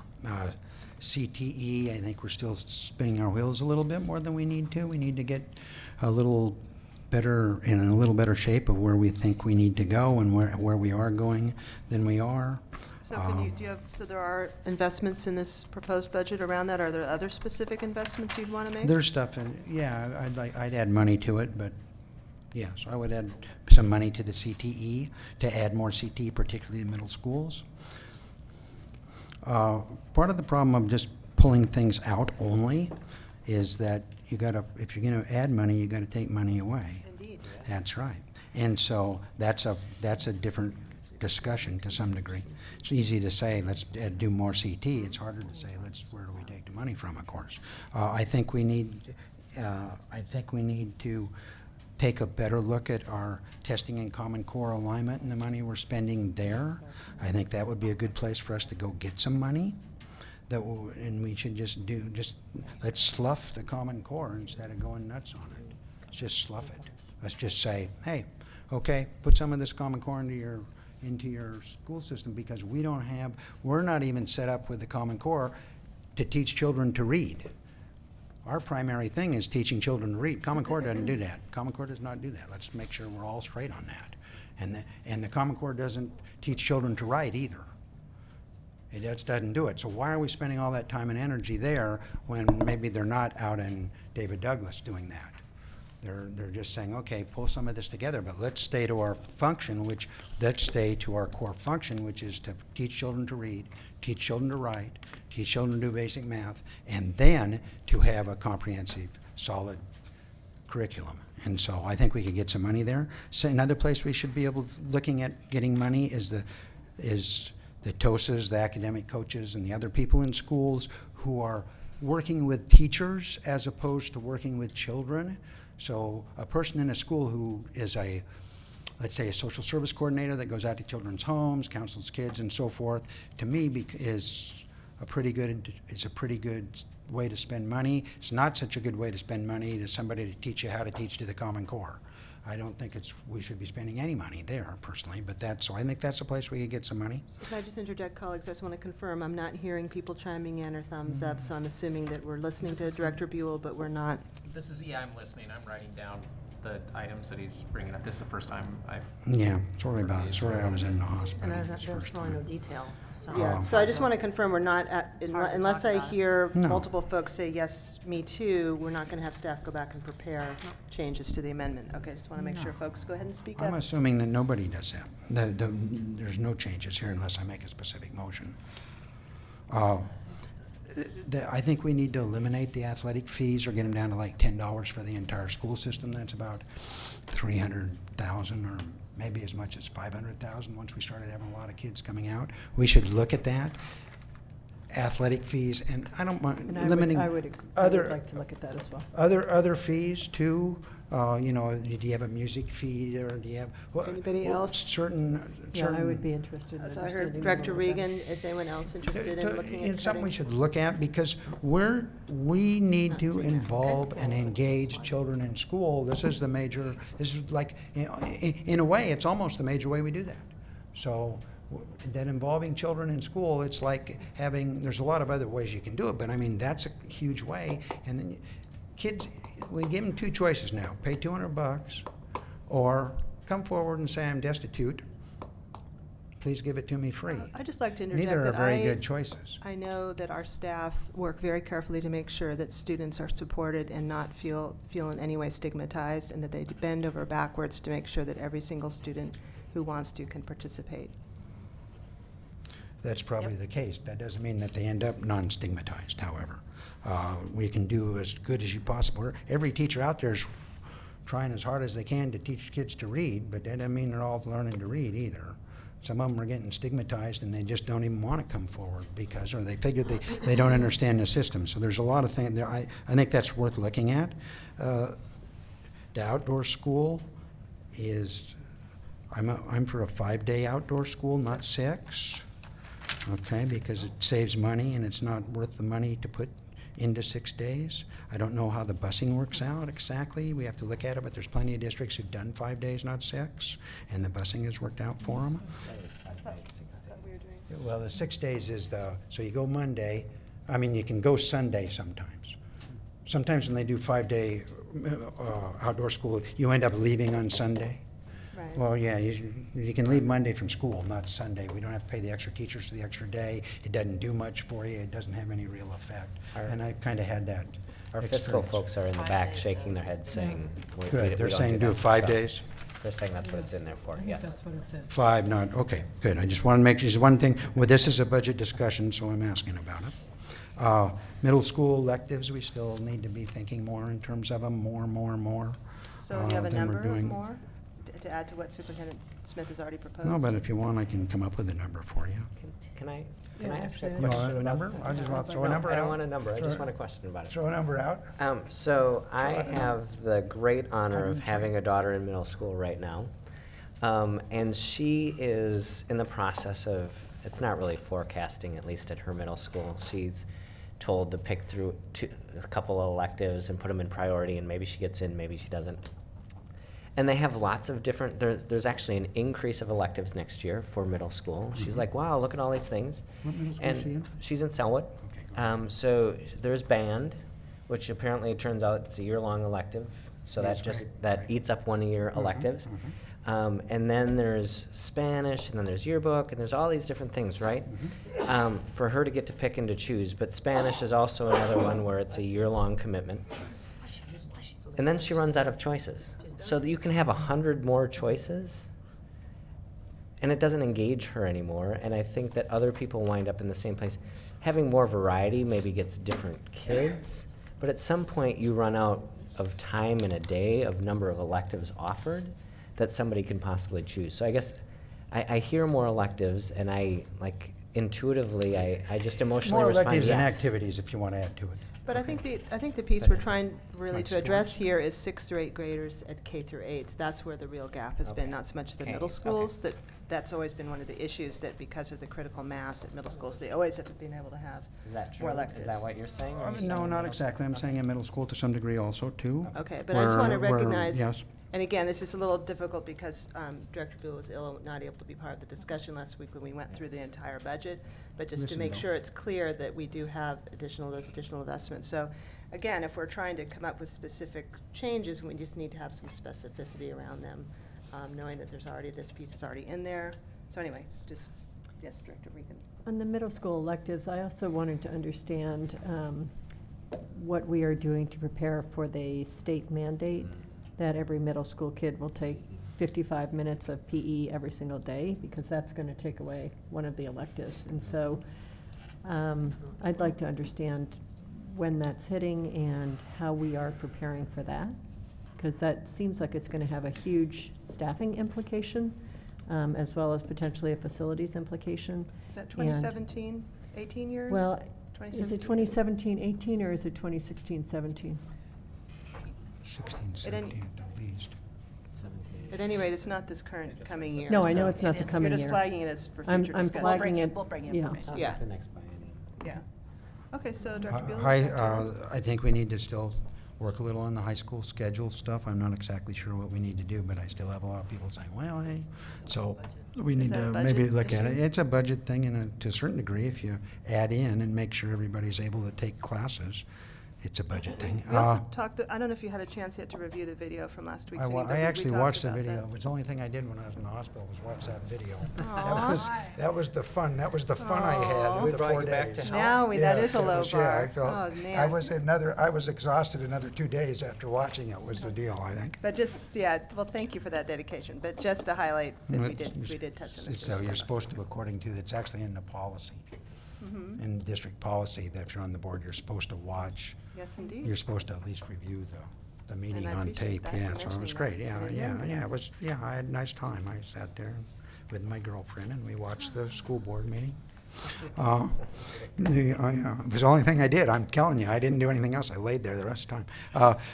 I think we need to kind of look a little bit maybe at and make sure that we've got people in those schools which have very large numbers of children who have difficult family situations, maybe some of our alternative schools say, and we need to make sure we have people who can, we have enough people so there is somebody there, particularly in those high schools, who can get out and talk to the families.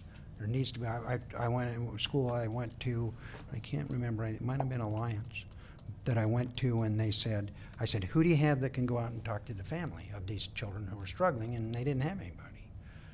The counselor was too busy, they didn't have anybody. We need to look at that maybe and make sure that we have somebody there. It's just something to look at.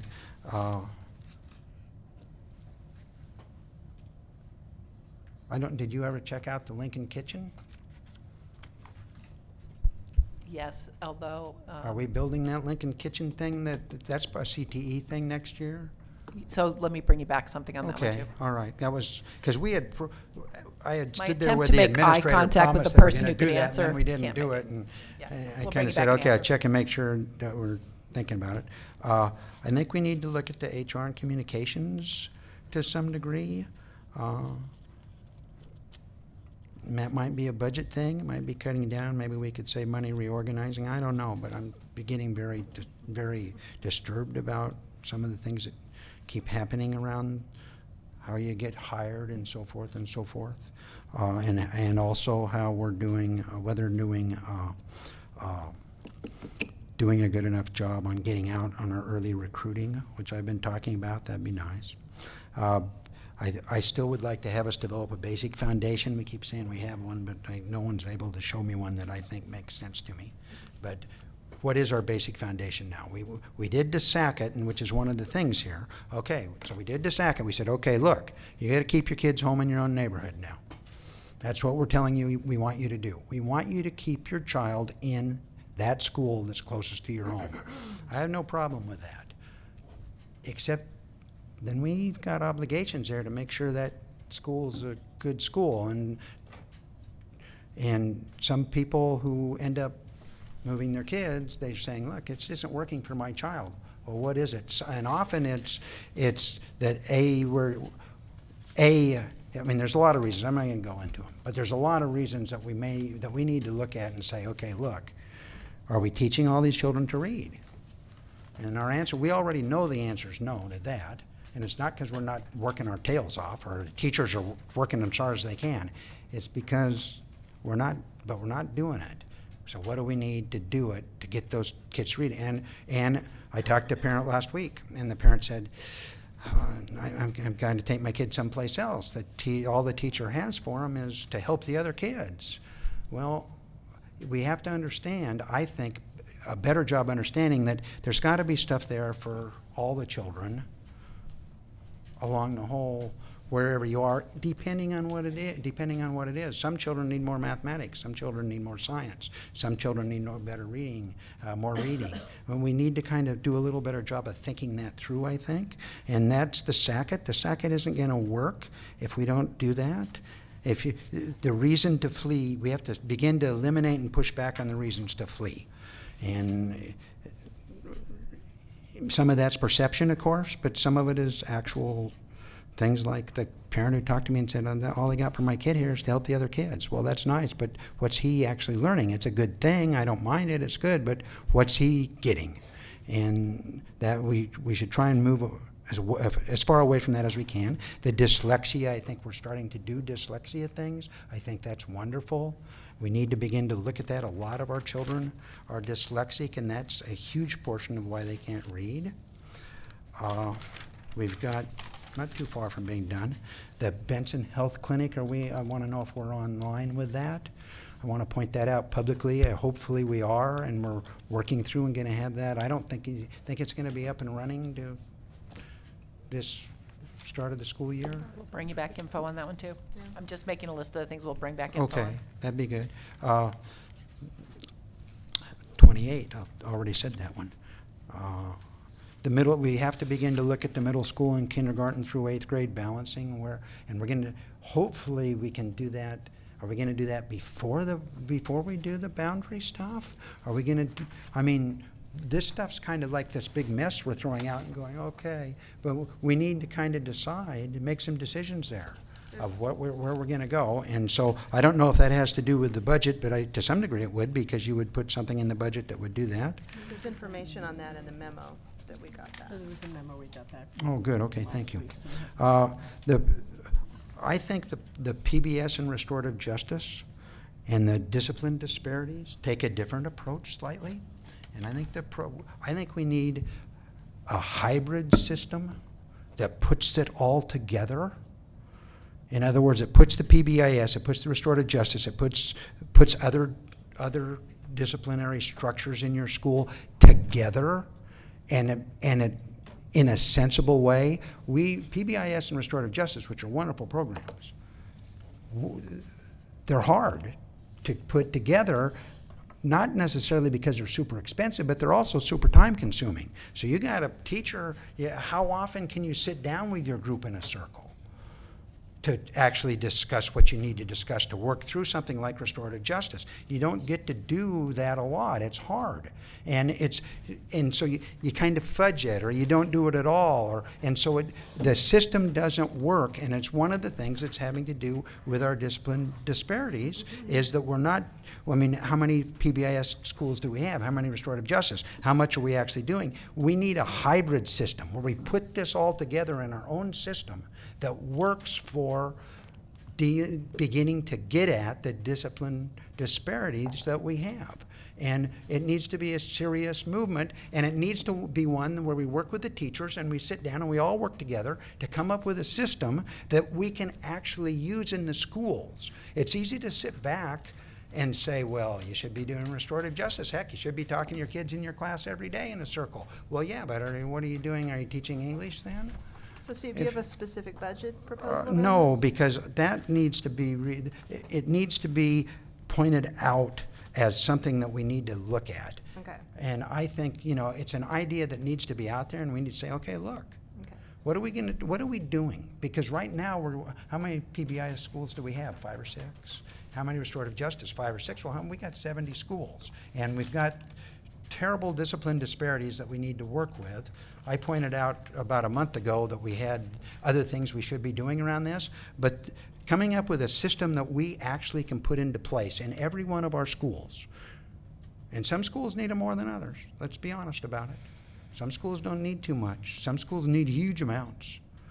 And being able to put that together in a usable format that we can actually have everybody use and work through, which honors both sides of that question, which honors the educational side and also honors the behavioral side and makes it work. And we need to do that. And I'd love to see us begin to do that. I think you could do that with not really too much work, really, and you could then implement it throughout the whole school district. Same thing to a certain degree. Excuse me, just a reminder that last week I also mentioned restorative justice. You like the hybrid idea, Pam? No. Yeah, okay. I don't know the hybrid idea, Steve. Okay, if you want to bring some more information to me, I'd be happy to look at it for you. It's just an idea. Doesn't need more idea, just, you know, whether you understand how it works out in the schools or not, I guess. Culturally relevant curriculum, we need more of it, and we need to begin to do it. There's no reason why we should not have third grade children and second grade children and fourth grade children and fifth grade children not being exposed to African American history and Native American history.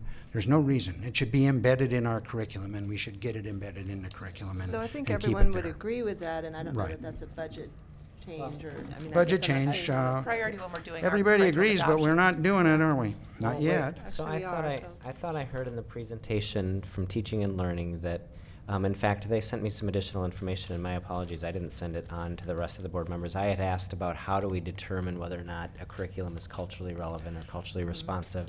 And they sent me a number of metrics, and they've gotten a lot of feedback. I will. In fact, I'll do it right now. It's different than what I'm talking about, though, Craig. You're right. It's the start, so that when we go to a 6-12 adoption, which is what they were presenting, and then K-5 adoption, you'll have that information. Well, right, but I don't mean within the adoption. Oh. I mean a historical curriculum, a cultural curriculum, not one within their. Absolutely, if they're adopting and reading materials and literacy materials, they absolutely need to be culturally responsive. Absolutely, no question. But we need beyond that.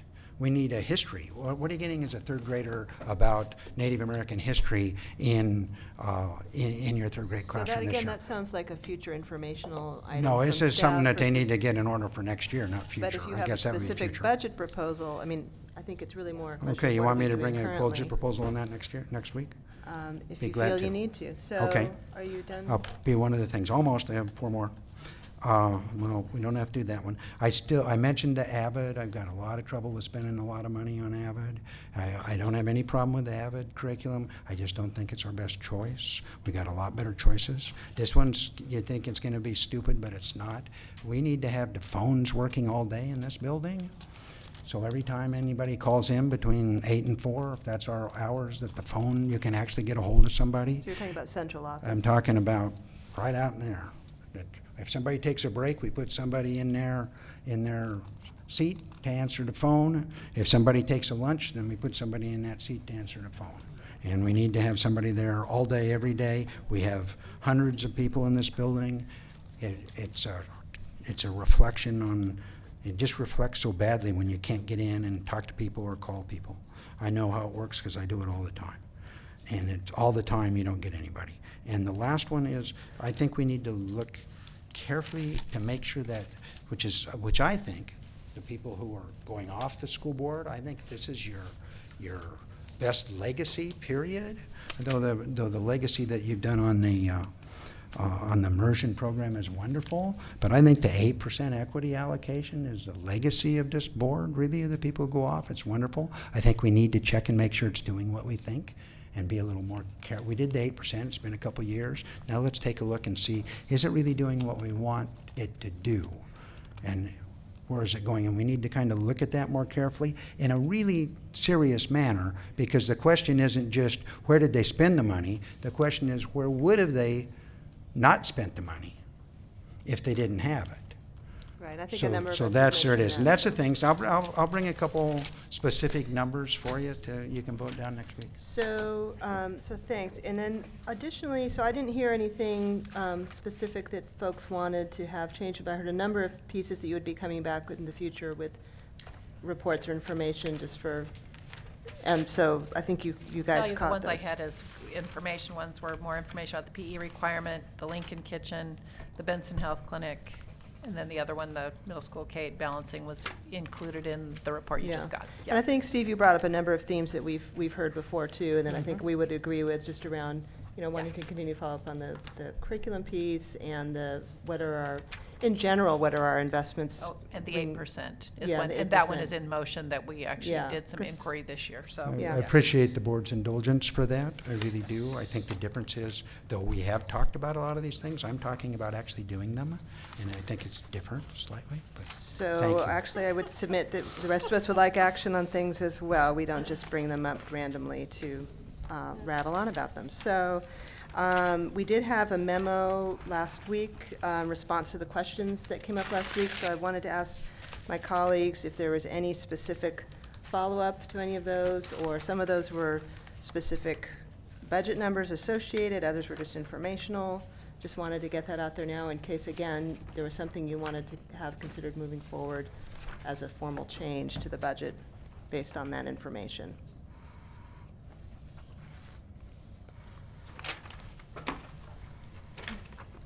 Director Regan?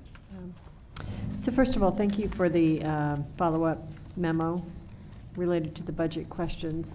There was one question in here: what kind of professional development could we provide to school secretaries, and what would it cost? I think I just wanted to clarify that my question was a little bit broader than that in terms of our classified staff in general. And school secretaries, I think I specifically mentioned because we're adding more next year, but it also would include bookkeepers and other classified staff, and what kind of training we need. And I guess, Superintendent, I would just ask you to check in with Belinda and Michelle to see if they have ideas on what we maybe could do next year to better support new classified staff as they come in. Because we were talking about one training coordinator. I don't know if they feel like that is enough or too much, or if they would have another idea altogether, but it is something that they mentioned to me they had a concern with, so I would just ask you to check in with them. But it was a broader question than just the school secretaries. Well, it does add in the last paragraph that an example of a training coordinator would include secretaries as well as all classified staff. So, I'll just ask a follow-up question. Sure. I just have a quick follow-up question about that, because the way it was presented makes it sound to me like you don't regularly meet with our represented staff, and is there a venue for? I didn't say that. Well, I didn't say that. I just asked on this particular question if you could just check in with them on what training. I would think that if it's a priority to them, that they. Oh, I know. That's why I'm asking. I'm hearing like, why wouldn't that be part of a normal conversation? It's my interpretation of what I heard, and so I'm just checking to see that there's a process in place. I don't want you to put words in my mouth.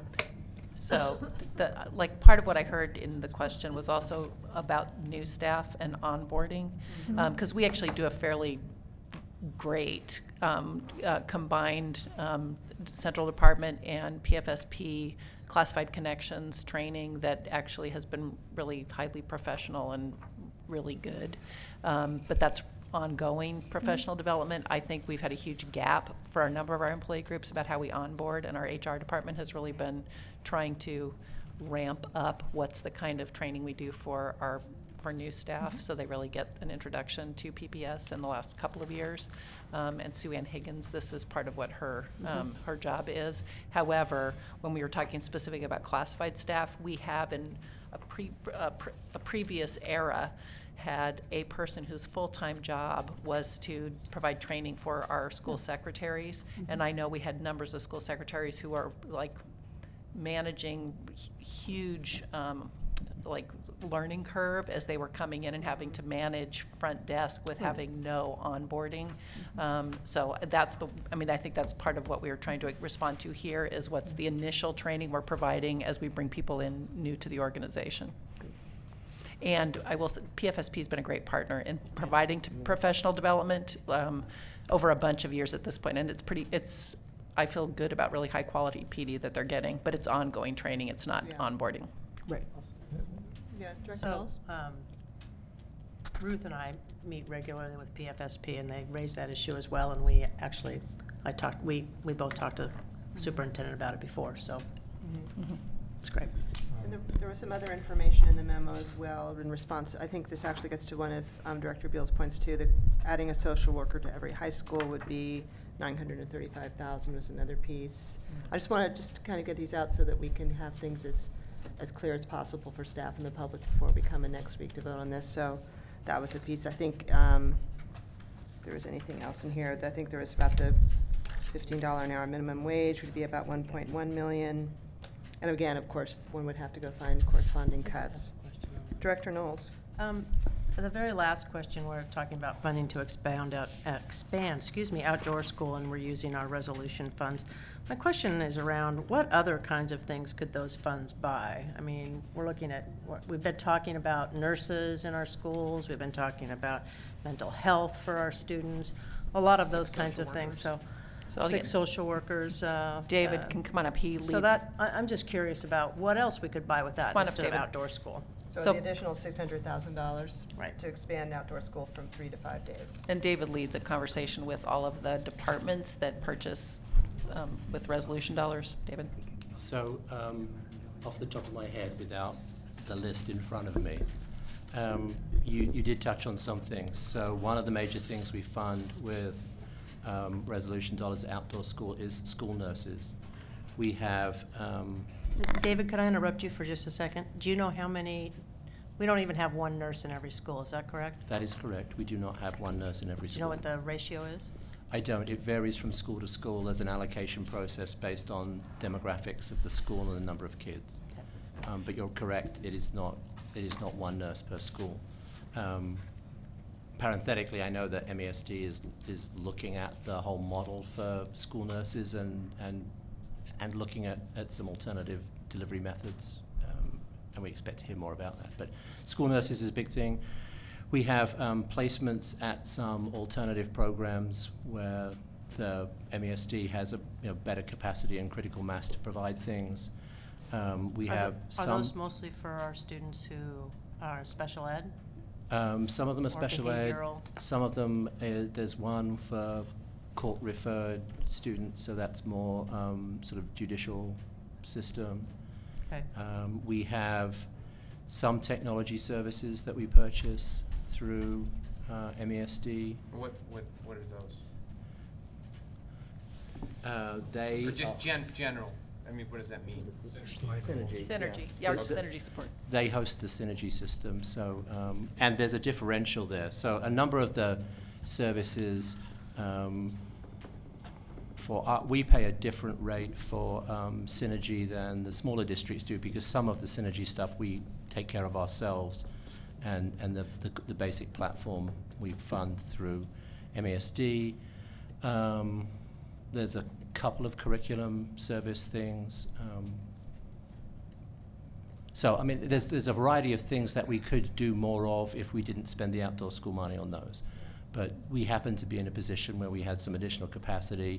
An outdoor school is provided by MESD, so it seemed not entirely illogical to use those dollars for that. I mean, to state the obvious, we're making priority decisions, we're making trade-offs in this budget, and there's lots of these things that we would all love to spend more money on. Yep. So I'm not hearing, Director Morton, did you have something you wanted to?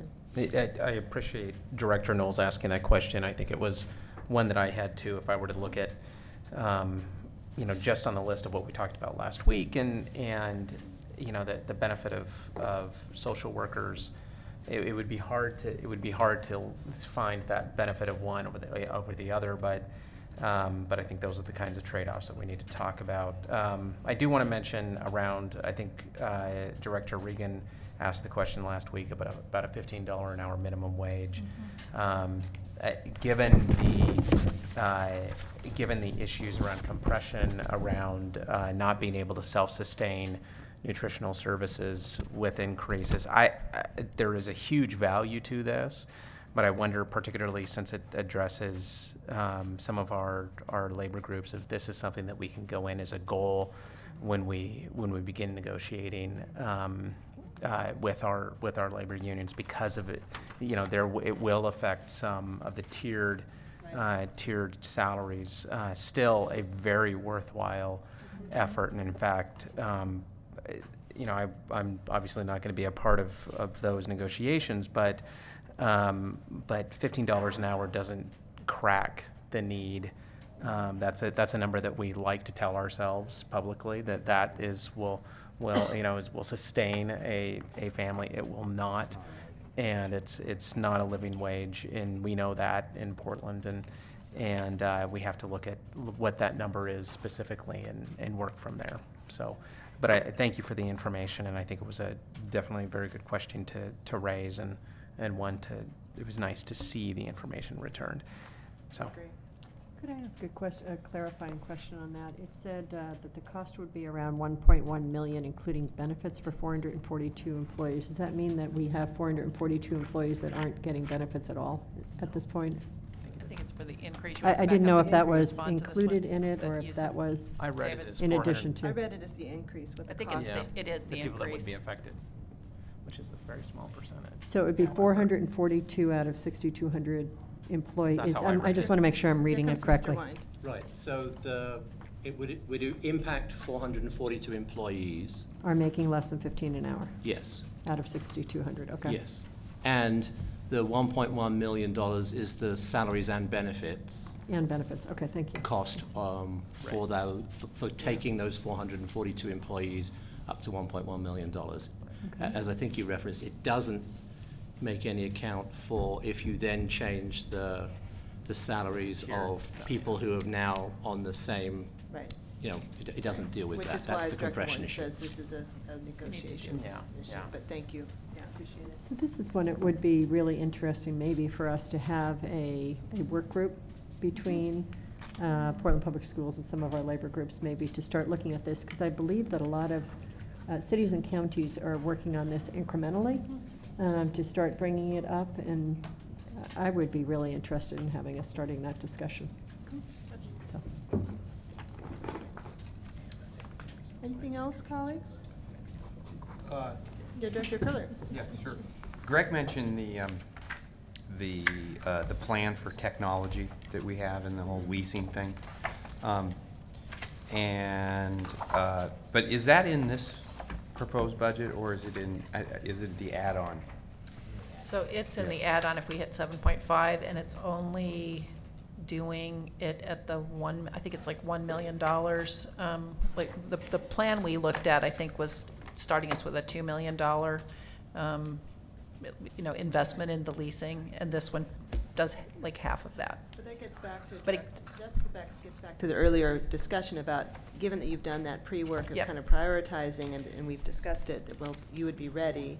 We're ready the legislature in its wisdom to take it up to the next layer. Schools, yes. Then you would have that ready. We are. So I guess one just question that I would have is a million the minimum we would want to do? I mean, does it make sense? Can you make a case for doing less than that? in the current budget, or, I mean, So I'm looking at Josh. Do you understand? You want to come on up and answer that question? I mean, we said 1650 is what we said. That was a combination of doing some of the applications and software, and $1 million of it was doing the leasing. So Josh Klein, Chief Information Officer. I think you could start with a lower number. We would probably look at a different, depending on how much you started with the investment, we would choose a different group of technology to begin the leasing model with. So a smaller number, you could start with a smaller number, if that's what was available. okay. Just curious to know. How much smaller? I mean, if you go any lower than $500,000, it's probably not worth it. Not worth it. Yeah. Yeah. Frankly, I think we should go with the budget, but. I mean, and it's worth. We need to get started on this. Well, I that's agree. why I asked, because we're not getting started on it. It's on it. It's being pushed. I know. Yeah. Thank you. Yeah. Good. That's Thanks. good. Yeah, thanks. Thanks, Josh. So staff, do you feel you have the information you need? And anybody else? Thanks. This has been a great discussion this week, last week, and all the weeks before that. And I also just want us to thank again the folks who came out to the budget town halls and the forums. It was really helpful. And again, I won't be here in the future, but I do hope in the future the board continues that sort of informal, much more satisfying, I think, for all concerned than sort of the formal budget hearing. And just really appreciate folks who came out and took their evening to speak with us and have that conversation. It was really helpful. So, and of course, as always, a continued plug to our legislators to please fully fund K-12 education. We have wonderful investments here. We've heard lots of other ideas for how we could invest even more for the success of our children, and we're hoping to see that outcome in Salem. Okay, I will now recess the board as the Budget Committee and reconvene into our regular meeting, which now puts us at our business agenda. So the board will now consider the remaining items on the business agenda, having already voted on Resolution 5087. Ms. Houston, do we have any changes? And any, oh, excuse me, do I have a motion and a second to adopt the business agenda? So moved. Second. Director Belisle moves and Director Morton seconds the adoption of the business agenda. Is there any public comment? No. Any discussion? Director Belisle? Or- I just had a question. It looks like we're only approving one resolution here, establishing a new fund, and it's a partnership fund. We're Right. not talking about actually putting money in this, we're just establishing the fund at this point? Correct, although As a- David Wind, I'm going to pull you back up. I mean, this isn't Yeah. a, Thank you for Nicely done. Thank you for my steps today. It's excellent. Tonight, you're just approving the establishment of the fund. The fund. The budget amendment, you may notice that in that amendment number 3, we are in fact appropriating $500,000, but we're not moving that money in from anywhere else. It's coming in from outside. that's related to Concordia? It's part of the Fabian Concordia Okay, project. that's what I just wanted to understand. Yep. Thank you. Who's bond money? Sorry? Bond money? No. Partnership. The whole point of this fund is that it's not bond money. It's to separate out the activity on capital projects that's not bond funded. Great. Director Belisle? So that's actually what I was going to say, is how exciting it was to see this partnership fund created so that now we can begin to receive the funds as we coordinate our project with Fabian, the exciting collaboration. And it's just really exciting because it'll help us keep track of what money is dedicated specifically to that from outside sources. So I was just really excited about it and wanted to highlight it. Great.